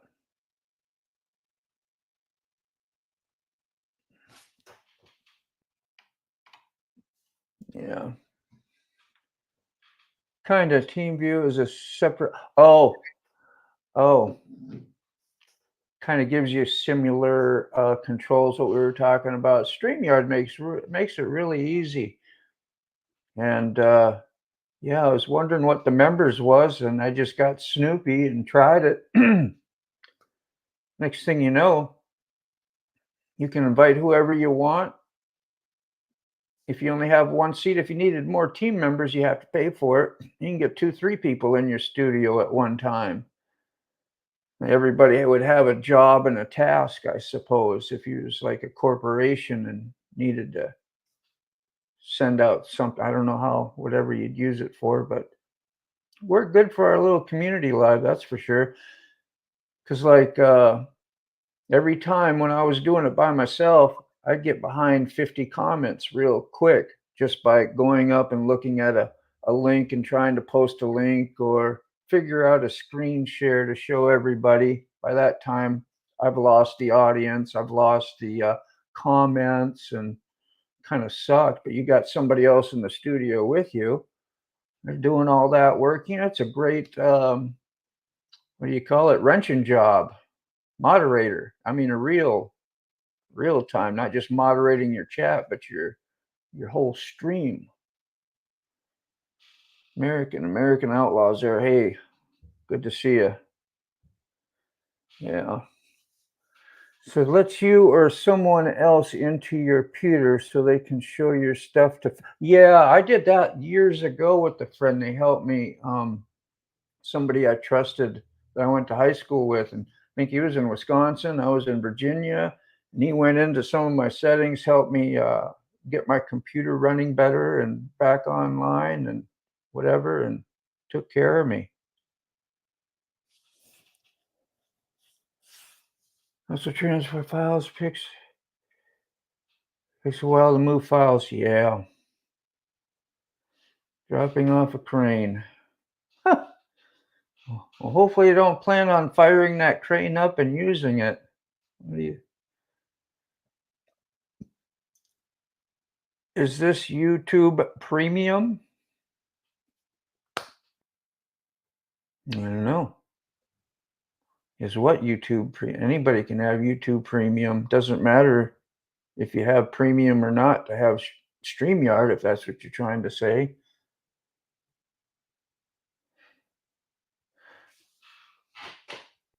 I was going to open up, while Mac was on here, a YouTube live stream setup and go through it and put myself on an unlisted YouTube stream and screen share it here with Mac so that we can go find that screen share thing for you, Robin, when you're in there, and maybe you can find it, because I'm pretty sure you can do it. I think I've done it.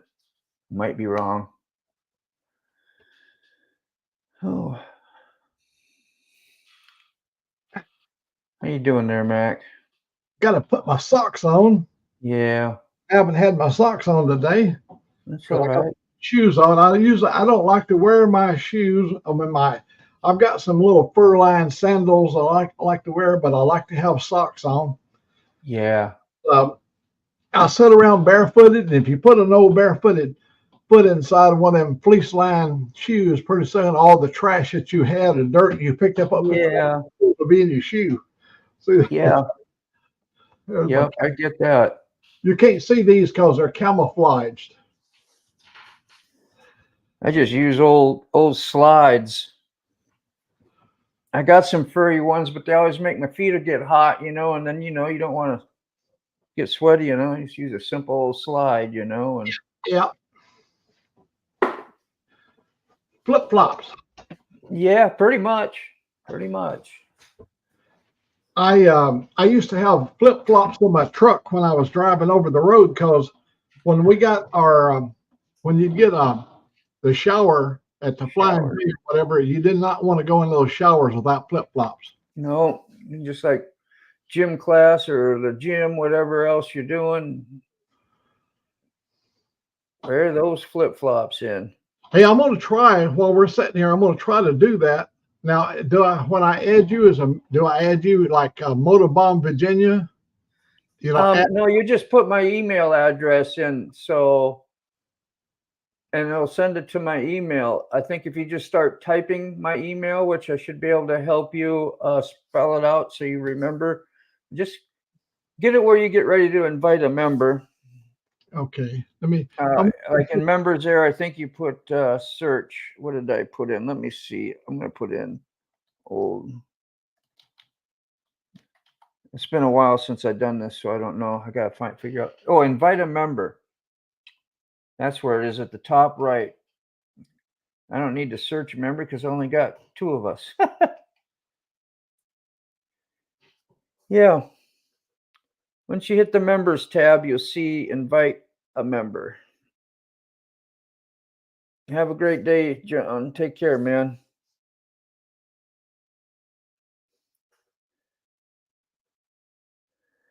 Once you hit invite a member, I don't know if you can still hear me. I don't hear you or see you right now, so start typing in my email, and it'll send me the invite. Later, Outlaw. I know it'd be nice if we was just doing this in a room and we're not live. It'd be a little easier. But doing what we can when we can.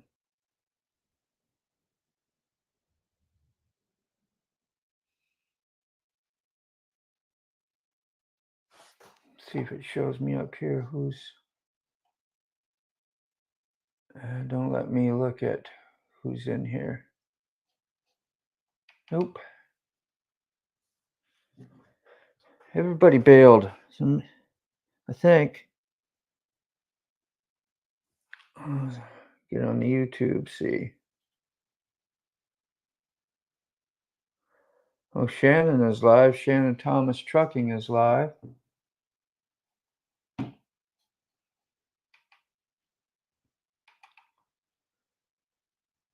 Shannon does some pretty good live streams.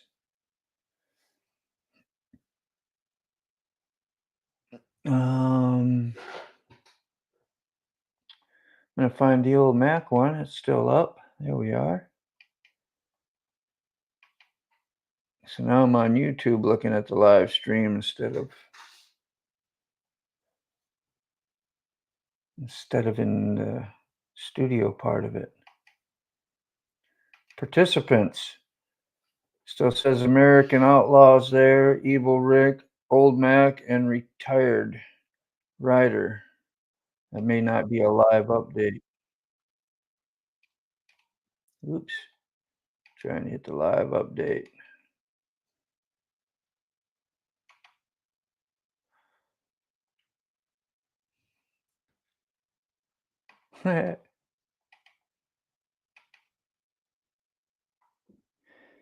Yeah, still shows like 3 or 4 people out there anyway. Trying to hold it down here for Old Matt. We're tasking him. He's doing some cool and interesting stuff.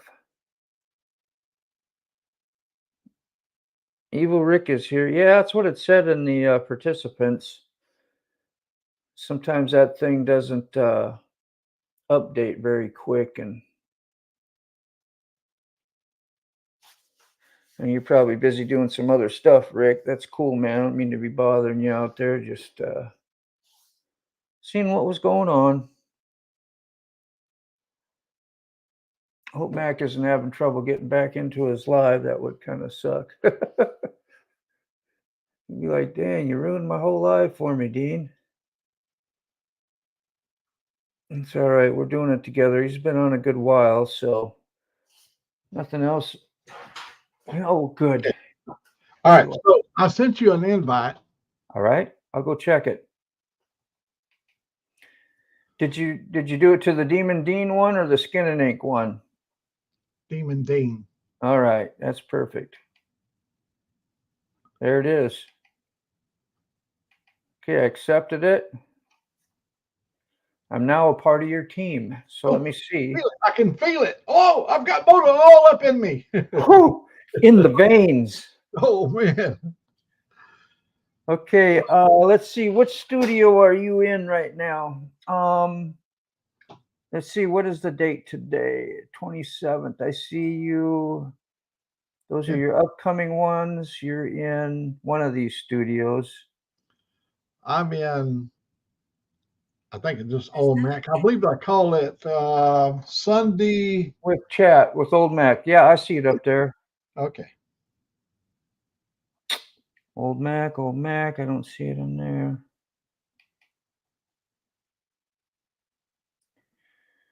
As soon as I figure it out, I'll get in there. It'll just take me a minute. Find out which one. Reusable. I'm gonna see if I'm just gonna hop out, post your link again in the chat real quick to share, and I'm gonna enter the studio again just that way, and it might be easier for me. And I'm gonna see if I can use your controls. Okay? All right. This is a learning experience. That's the reason I like to come on here every day. We get to learn something new and we get to try something out. Now I'm adding Motobomb as a, here we go. This man's fixing to take over. Man, you got full control. See that? Yep. Oh, look at that. Look at that. That's what Retired Rider was doing for me last night. Can you imagine being able just to kick back and do your thing and talk and have somebody in here helping you out? Oh, yeah. And I've got a train of thought and I'm busy concentrating. I'm looking at the camera here and you could be over there and you could add or to say hello or whatever. All those things that you do. They may say something good up there and you can post it on the screen and my eyes would see it on the screen before I'd see the messages. It can be like the Wizard of Oz, you know, the man behind the curtain. You don't even have to have me up here. I could just be doing stuff to be like, dang, look at that Matt go. He's a wizard. I feel smarter already. Me too. I think we gained an IQ point today. It's all in the beard. It's all in the beard. It's a good feeling to figure stuff out, you know. I can do this stuff for you while you're talking. You get a guest on. You want to do the spotlight. Watch this, hands-off stuff. Look at magical stuff. I ain't touching nothing. Yeah, isn't that magical? Oh man, that is so cool. I was going to bring this up to you the other day when you said John was already done this. I'd already read about the member thing, and I went, "Oh, man, it would be so helpful." Especially when you get like you've got 10 people on the screen and you're like, trying to put out the fires and the stuff that's going on and you're doing stuff over here and you can't look at messages. I'm going to see what the present and the screen share stuff does here. If it lets me actually, I don't recall. Maybe it only does stuff on my computer. I wouldn't think it would allow me to look into your computer and do stuff. But I'm just going to check it quick and see what you can see. Join chat. Okay, this is all my stuff. Buck. Yeah, I just see all my stuff right now. Okay, that's cool. Yeah, I didn't think it would let me go that far into your, which is a good thing because nobody needs to be snooping around your computer, but you would still have to do your own screen share, which you could put up here on the bottom, and then I could pop it up or down whenever you wanted. So I used to have an IT guy that would come in and he would do things in my computer for me, things that he needed, information he needed. He could come in and take out like files and stuff that he needed for stuff that I was doing. I'd put it over and I'd stuff it over into some saved file, and he could go to that file and get what he extracted. And I didn't even be awake. Evil Rick was talking about it.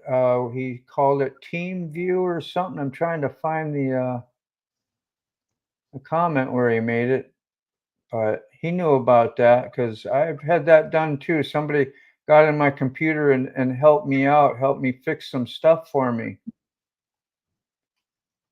I can't find the comment right now. Anyway, yeah, he knew about it. Well, you so they can show you stuff or fix your stuff. There you Yeah. go. Yep.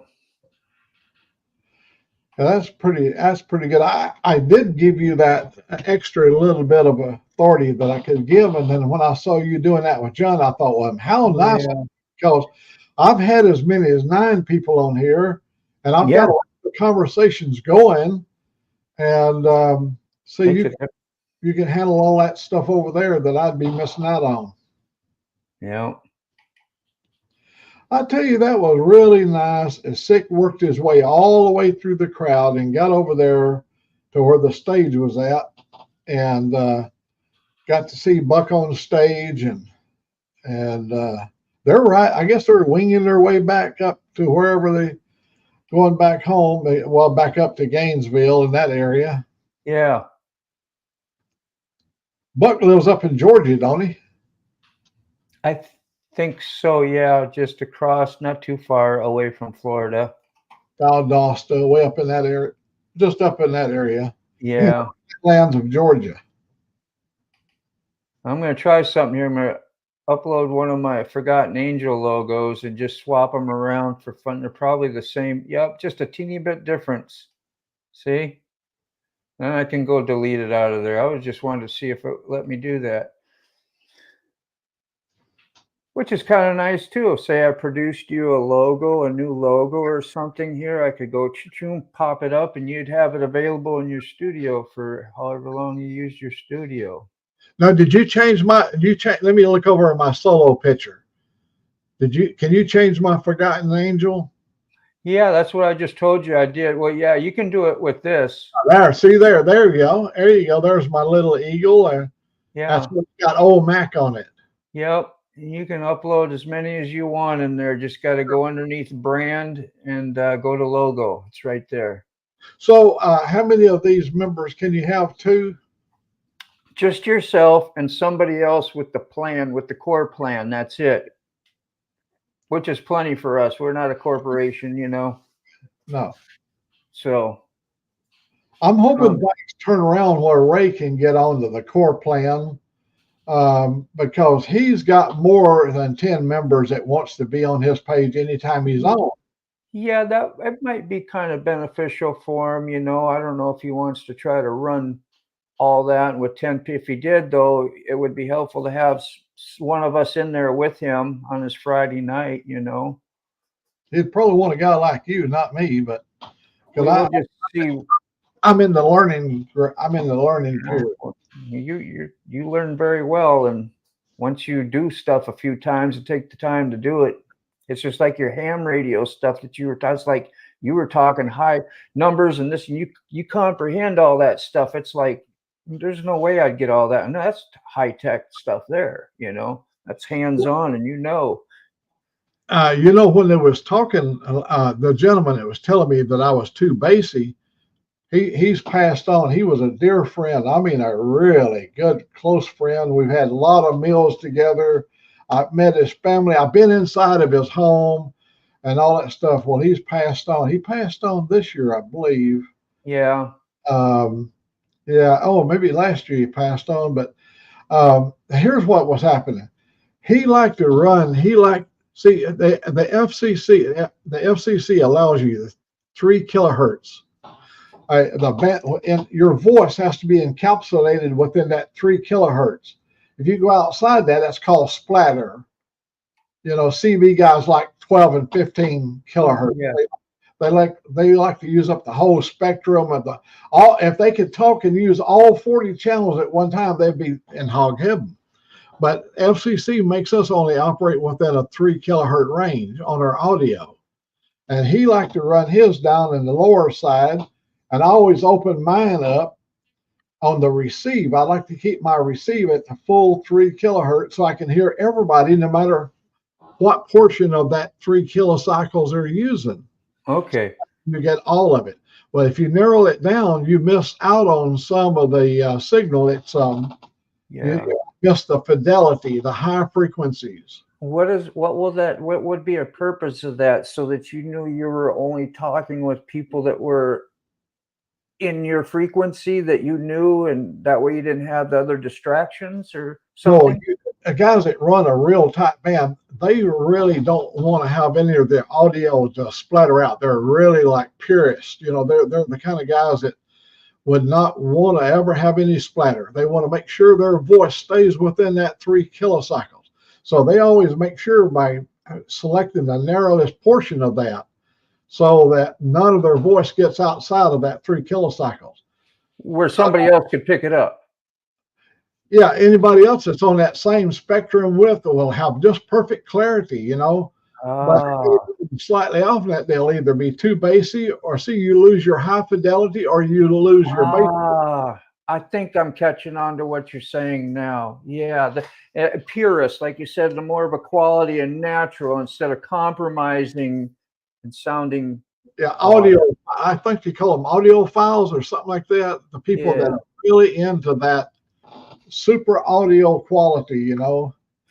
Now I leave mine wide so I can receive anybody that's operating anywhere within the 3 kilocycle of that frequency. Let's say that I'm operating on 3965. That's 3965 kilocycle. It'd be 3.965 megahertz, 3.69 or 3965 kilocycles. That is a frequency in a band that's 75 meters.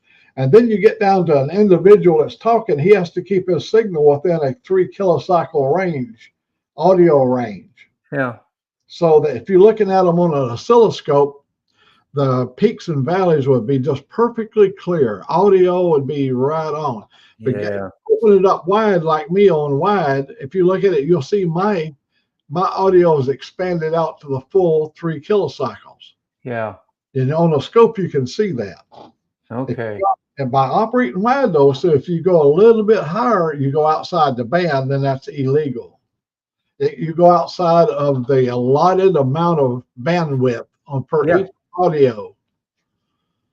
See, this is all on upper and lower sideband. You imagine this. Look at an S laying on its side. That's called a sine wave. An S on its side. If you look on an oscilloscope, you see an S laying on the side. Yep. You have a line right straight through the middle of that S. That's called amplitude modulation, AM. Then on the upper side, it's called upper sideband, and the below the carrier is called lower sideband. So you have 3 frequencies, 3 different kind of operations going on the same frequency: upper sideband, lower sideband, AM. And you could, all 3 of those could not operate on the same frequency unless you set guidelines to keep the bandwidth, your voice, at a very narrow spectrum of that. Otherwise, everybody would be bleeding all over one another. Wow, that's really sophisticated, man, how they figured that out. More sophisticated. I mean, see, you know, if you care enough to send the very best, you're going to buy like the $400 microphone, the Old Mack. You're going to have all these wonderful things. You're also going to have a Kenwood radio up there that gives you the perfect voice response. Yeah. Or an ICOM radio up there that's tailored for maximum drive of the audio. Yeah. And so it's all up to your taste. You buy all this different equipment for the different types of operation. The ham nerds think you're really up there when you do that. You get the kudos from them. Yeah. Most of us probably wouldn't appreciate it as much as somebody who goes to that length to know that it's like, I wouldn't know that was impressive, you know, until I learned. Let me tell you a little bit about the gentleman that's getting on to me about my audio. Picture this. He's a little boy, just a little fellow. And his daddy has now been sent to war. And his daddy is a pilot that flew the B-24. And this man that you heard getting on to me, his father flew from North Africa up into Italy. And from there, he went all the way up to the Ukraine and all the Eastern European countries over there. He flew in those up in the Balkans and stuff from North Africa. And he made many missions. And one of his missions, he didn't come back home. He got shot down. And he was injured bad while on the ground. He was taken in by some partisans, some Italian partisans, people that were anti-Nazi, anti-fascist. They took him in, but however, they were overrun by Germans, and he was taken, and then he was executed up in Romania. But that was his pilot, and he flew over some of the most historical sites when they went up and bombed the oil fields up there. America did to stop Hitler from having oil reserves. He was some of the flights in the B-24 Liberator. He was so proud of his daddy. Yeah. He went to a military school. Hop did. He was, I think he went to Virginia Military Academy, BMU. Yeah, he was a really since his father was high ranking enough, he got automatically he could enroll in the West Point, but he chose Virginia. I think it was Virginia Military Academy. He was a good human being. Yeah. He gave us in one day. He gave us $100,000 worth of radios in one day. Me and my buddy Jimmy, we worked for the Red Cross. I'm a FEMA. I've got here's my FEMA credentials. This is my FEMA card. Yeah. Through the Red Cross. This is I don't know if you can see it there. You can see all the different color bars in there. That's how high my level is in FEMA right there, where the color bars are. Yeah, on the solo. Okay. Oh yeah, there you go. There's my FEMA card there. Okay, so what happened? I just said cool. Sorry. Anyhow, my buddy Hop, this guy that got onto me about my audio, he called us and he said, FEMA just released all of these radios that we have. He said, I will give you guys 4 of them if you'll come and get them. And so we went over and picked up 4 of them, and they're in use today. Even though he's passed on, his radio equipment is still operating. Over $100,000 worth of radio equipment. That's some bucks, man. He gave it to and we went over as representative and picked it up, met his daughter, picked up the radios, and then we started dispersing them, putting them in key locations so that when disaster hit Alabama, FEMA would be running high quality, good radio equipment and managed by people like ourselves that knew how to set up a good system. Yeah. Jimmy Deal, the guy that was with me, he still is running his operation in Jasper, Alabama. He's the head guy over there. How old is he then? Pardon me? How old is he then? Jimmy I think he's close to my age. Jimmy is a little bit younger than me. Well, that's awesome. His wife is a retired school teacher, and he lives in a house. You would love his house. He lives in a log house. It's huge. It's got upstairs. It's got these great grand balcony of big wooden posts that comes out of the wall, and the steps are all set on it, and they go way up there, and there's a balcony up there. You know, you've seen Dave's house, how he's got upstairs and all that stuff. Well, Jimmy's got an all log cabin, and he's got a 2-story log cabin with many rooms up there. Oh, it's beautiful. Oh, it's spectacular. Like lofts or something almost. Way there, because big open plan, and then you got where you can view into. Yeah, when you come out of the balcony on his house over, you look down into the main, and it's got a 30-foot ceiling, 30-foot ceiling in it, in the main foyer. When you look down into the main room, it's got a massive fireplace over. It's really nice. They're good human beings. He's a mining engineer, retired. Yeah. House my dad built when we moved out to the lake lot, out of the suburb. We moved out to a lake lot, and he knew everybody, and all the people that could build a house, and plus he knew what to do himself. So we did everything from the foundations on up. I got to help him do, Anyway, had a 30 by 30 living room that was sunken and had an atrium in there, and of course the fireplace. And it went all the way up to the next story, which had a balcony that went, walkway went all the way around, had a sliding glass door on that second floor. that had a big, huge patio out there, and he welded and built a spiral stairway, did all the twisting of the ironwork that went in there, cut all the oak handboards, sanded. It just amazing what my dad did.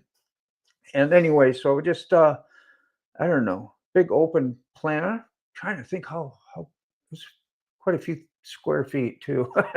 The living room alone was 30 by 30, and it's all barn shaped roof. And he ordered cedar shakes. I think they came from Seattle or Oregon or something up there. Semi-load. My sister Connie was on here. Her son, he owned a compound up in Washington that had the spiral staircase. It went up. That looked very much like, you remember Gone with the Wind when she come down from that beautiful spiral. Oh my! And he had a book library that you had a ladder to go up and get books way at the top, and you can move that ladder. It's on rollers and lock it into place. Oh yeah. He had a whole wall full of those. It looked like something you would see in one of those Harry Potter movies, And when you went upstairs on his spiral staircase, you had long hallway of rooms all around and grand baths here, and they just had it's a multi-million-dollar compound. Her son, the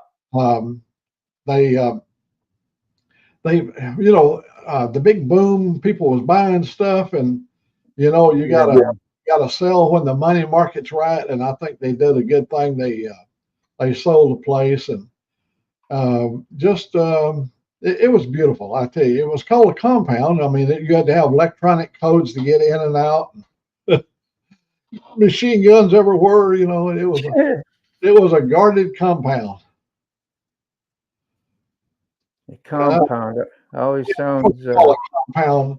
And my son and his first wife, the woman he married, their last name was Love, Love. Yeah. And they had up on this plateau, they owned the whole many sections of land up there, and it was called the Love Compound. It was nice. That was in big sky country of Montana. Yeah. She was a cutie. Yeah, I was trying to find a photo of that place. It was pretty impressive. Yeah, he ended up selling it like a year or two ago too. That was like one of the homes I grew up in. I was only in 2 homes. We moved when I think it was like in 9th grade. And going into 10th grade, and I moved into a whole brand new home and school and all that stuff, which was actually a blessing, man. I bought a home in Seattle, Washington that had a big upper part of a huge 20-something, 2,000-something square foot on the upstairs. But if you went downstairs, it had a 1,400 square foot apartment on it down below. And my mother, I bought the home, and my mother, I moved her into the home down below, the apartment. It was full access. They had their own parking, their own entryway. They didn't have to come through my house. Yeah. Man, we lived on the side of a bluff. This house was built on this huge bluff. I'm talking about when you went and looked out her back window, you would look 300 feet down into this abyss down there. It was all filled full of big fir trees, and some of the trees grew almost all the way up to her back deck, almost 300-foot high trees. It was beautiful. Yeah, man. One time, we left the window open in the bathroom, in my bathroom.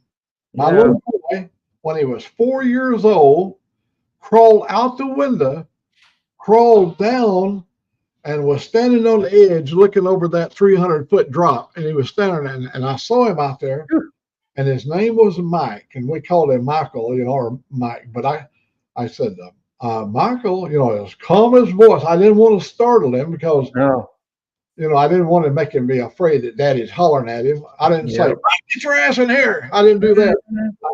He just slowly turned his head towards my voice, and I said, "Dad's fixing breakfast. Come on and let's eat." And he comes scampering back up through there. Oh my God, did I ever lock that window down where it can never get open again? Yeah. Woo! You're there, man. I see he put Team Viewer on here, Evil Rick. Yeah, that was what you were talking about when you both have an app on your computer, so he can talk to yours and do repairs or fixing something that got jacked up in your system. I told him one time, I said, don't even tell me that. He said, I've got upgrades for you. He's always had these, what do they call them? They would add these things that would allow you to do things that not crack. They would crack the code in Microsoft, and he would send me the crack code so I could do things inside of my computer that Microsoft usually had firewalls to stop it from happening. Yeah. And he could do these things. And I said, don't tell me about it. Just do it. Yeah. Tell me how to use it, but don't tell me what you're doing in there because I don't want to know. Yeah. It was all legal. It was all legal. I believe it's called hacking. It was called hacker. Yeah. They wasn't nothing they couldn't crack. I had a guy from Vietnam. He was my backdoor man. This guy could break any source code. He was good. That's what his whole life was about. Backdoor man. Who's that? Yeah, Jim Morrison song? Yeah. Be a backdoor. Maybe. One time we had a lady from MIT, and she came over there to help us assist us on a project we were doing. And so I had to introduce my team. There was a 7-man team. I had a team consisted of 7 of us. And when I got to Theme and Fam, I introduced him as my backdoor man. And of course, everybody glowed. Yeah. He asked me one time, he said, how come they laugh so hard when you tell me backdoor man? You call me backdoor man, they go, he said, I don't understand the American humor. And then I had to whisper in his ear what the backdoor man was. Yeah. Oh, get a kick out of it. Oh, mercy. Yeah. Well, buddy, there's a couple of us in here, 4 or 5, whatever. I'm going to have to go fix. When I went in there a while ago, I told you I was going to go over there. The little one that lives here, she already made it clear that I got to cook. That you had a what? I got to cook. Oh, you need to cook. She already made it clear. She's already laid out stuff and everything for me to come in there to start cooking. And she said she was getting a mite bit hungry.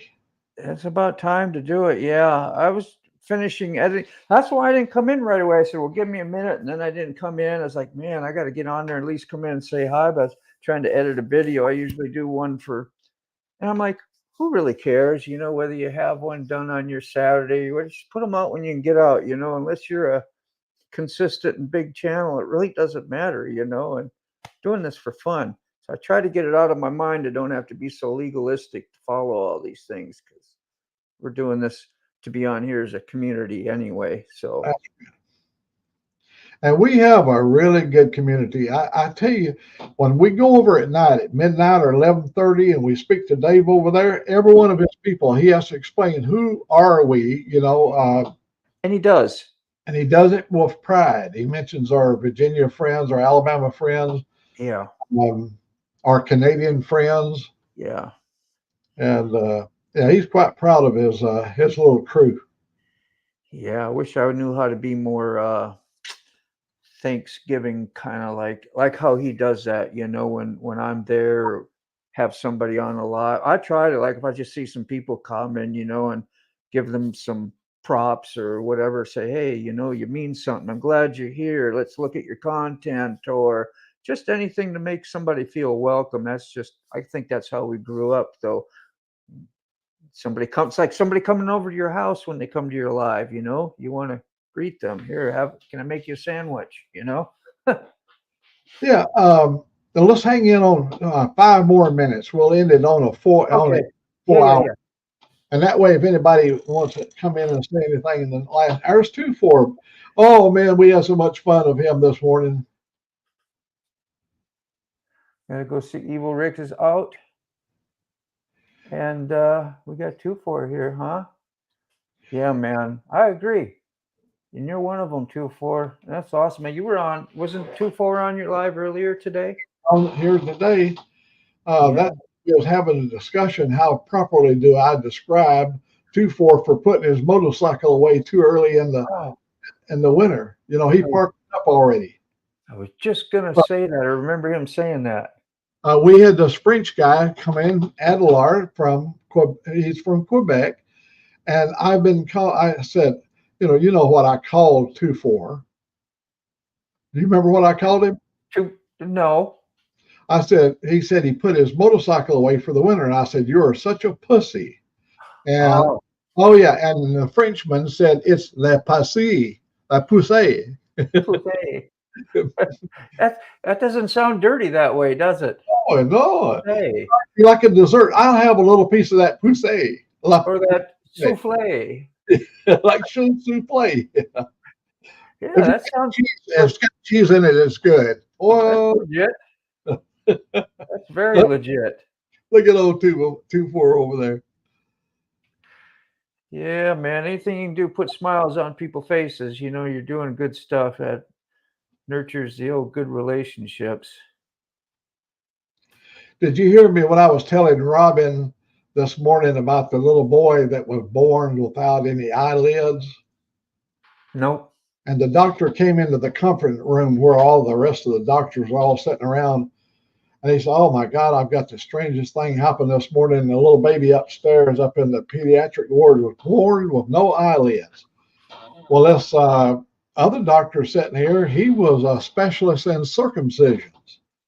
And so he said, "Hey, I've been saving the foreskins, and what I do is I sew the foreskins into and make little wallets out of them, and if they're rubbed wrong, they'll become like a suitcase." But he said, "I've got some extra left over."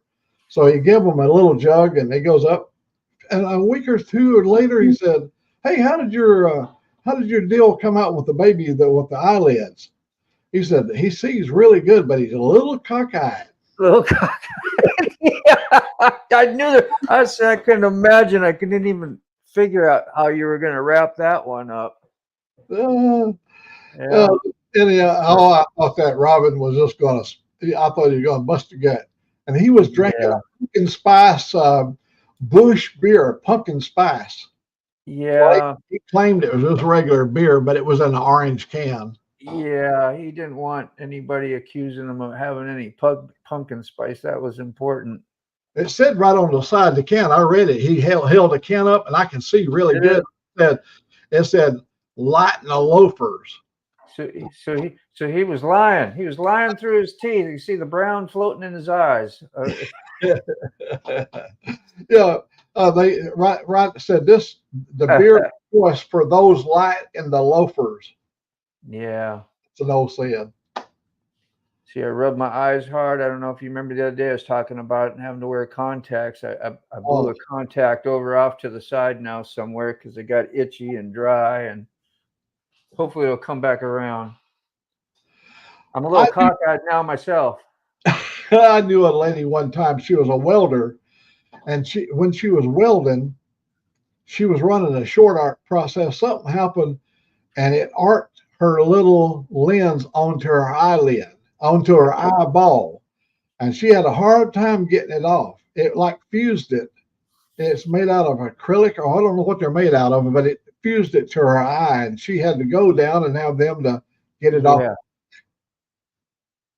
Yeah, they dry. They'll dry right on. If you peel one off after your eyes are real dry or whatever, you will rip your cornea, tear your cornea, and that makes sure you can't weld with them. Like when you do welding, you have a lot of limitations. When I was riding motorcycle and I was just doing the cool guy thing with just shades and a little brain bucket, all that wind would get up and dry my contacts out too. So a long day would play havoc on me, and just wouldn't wear glasses doing it because.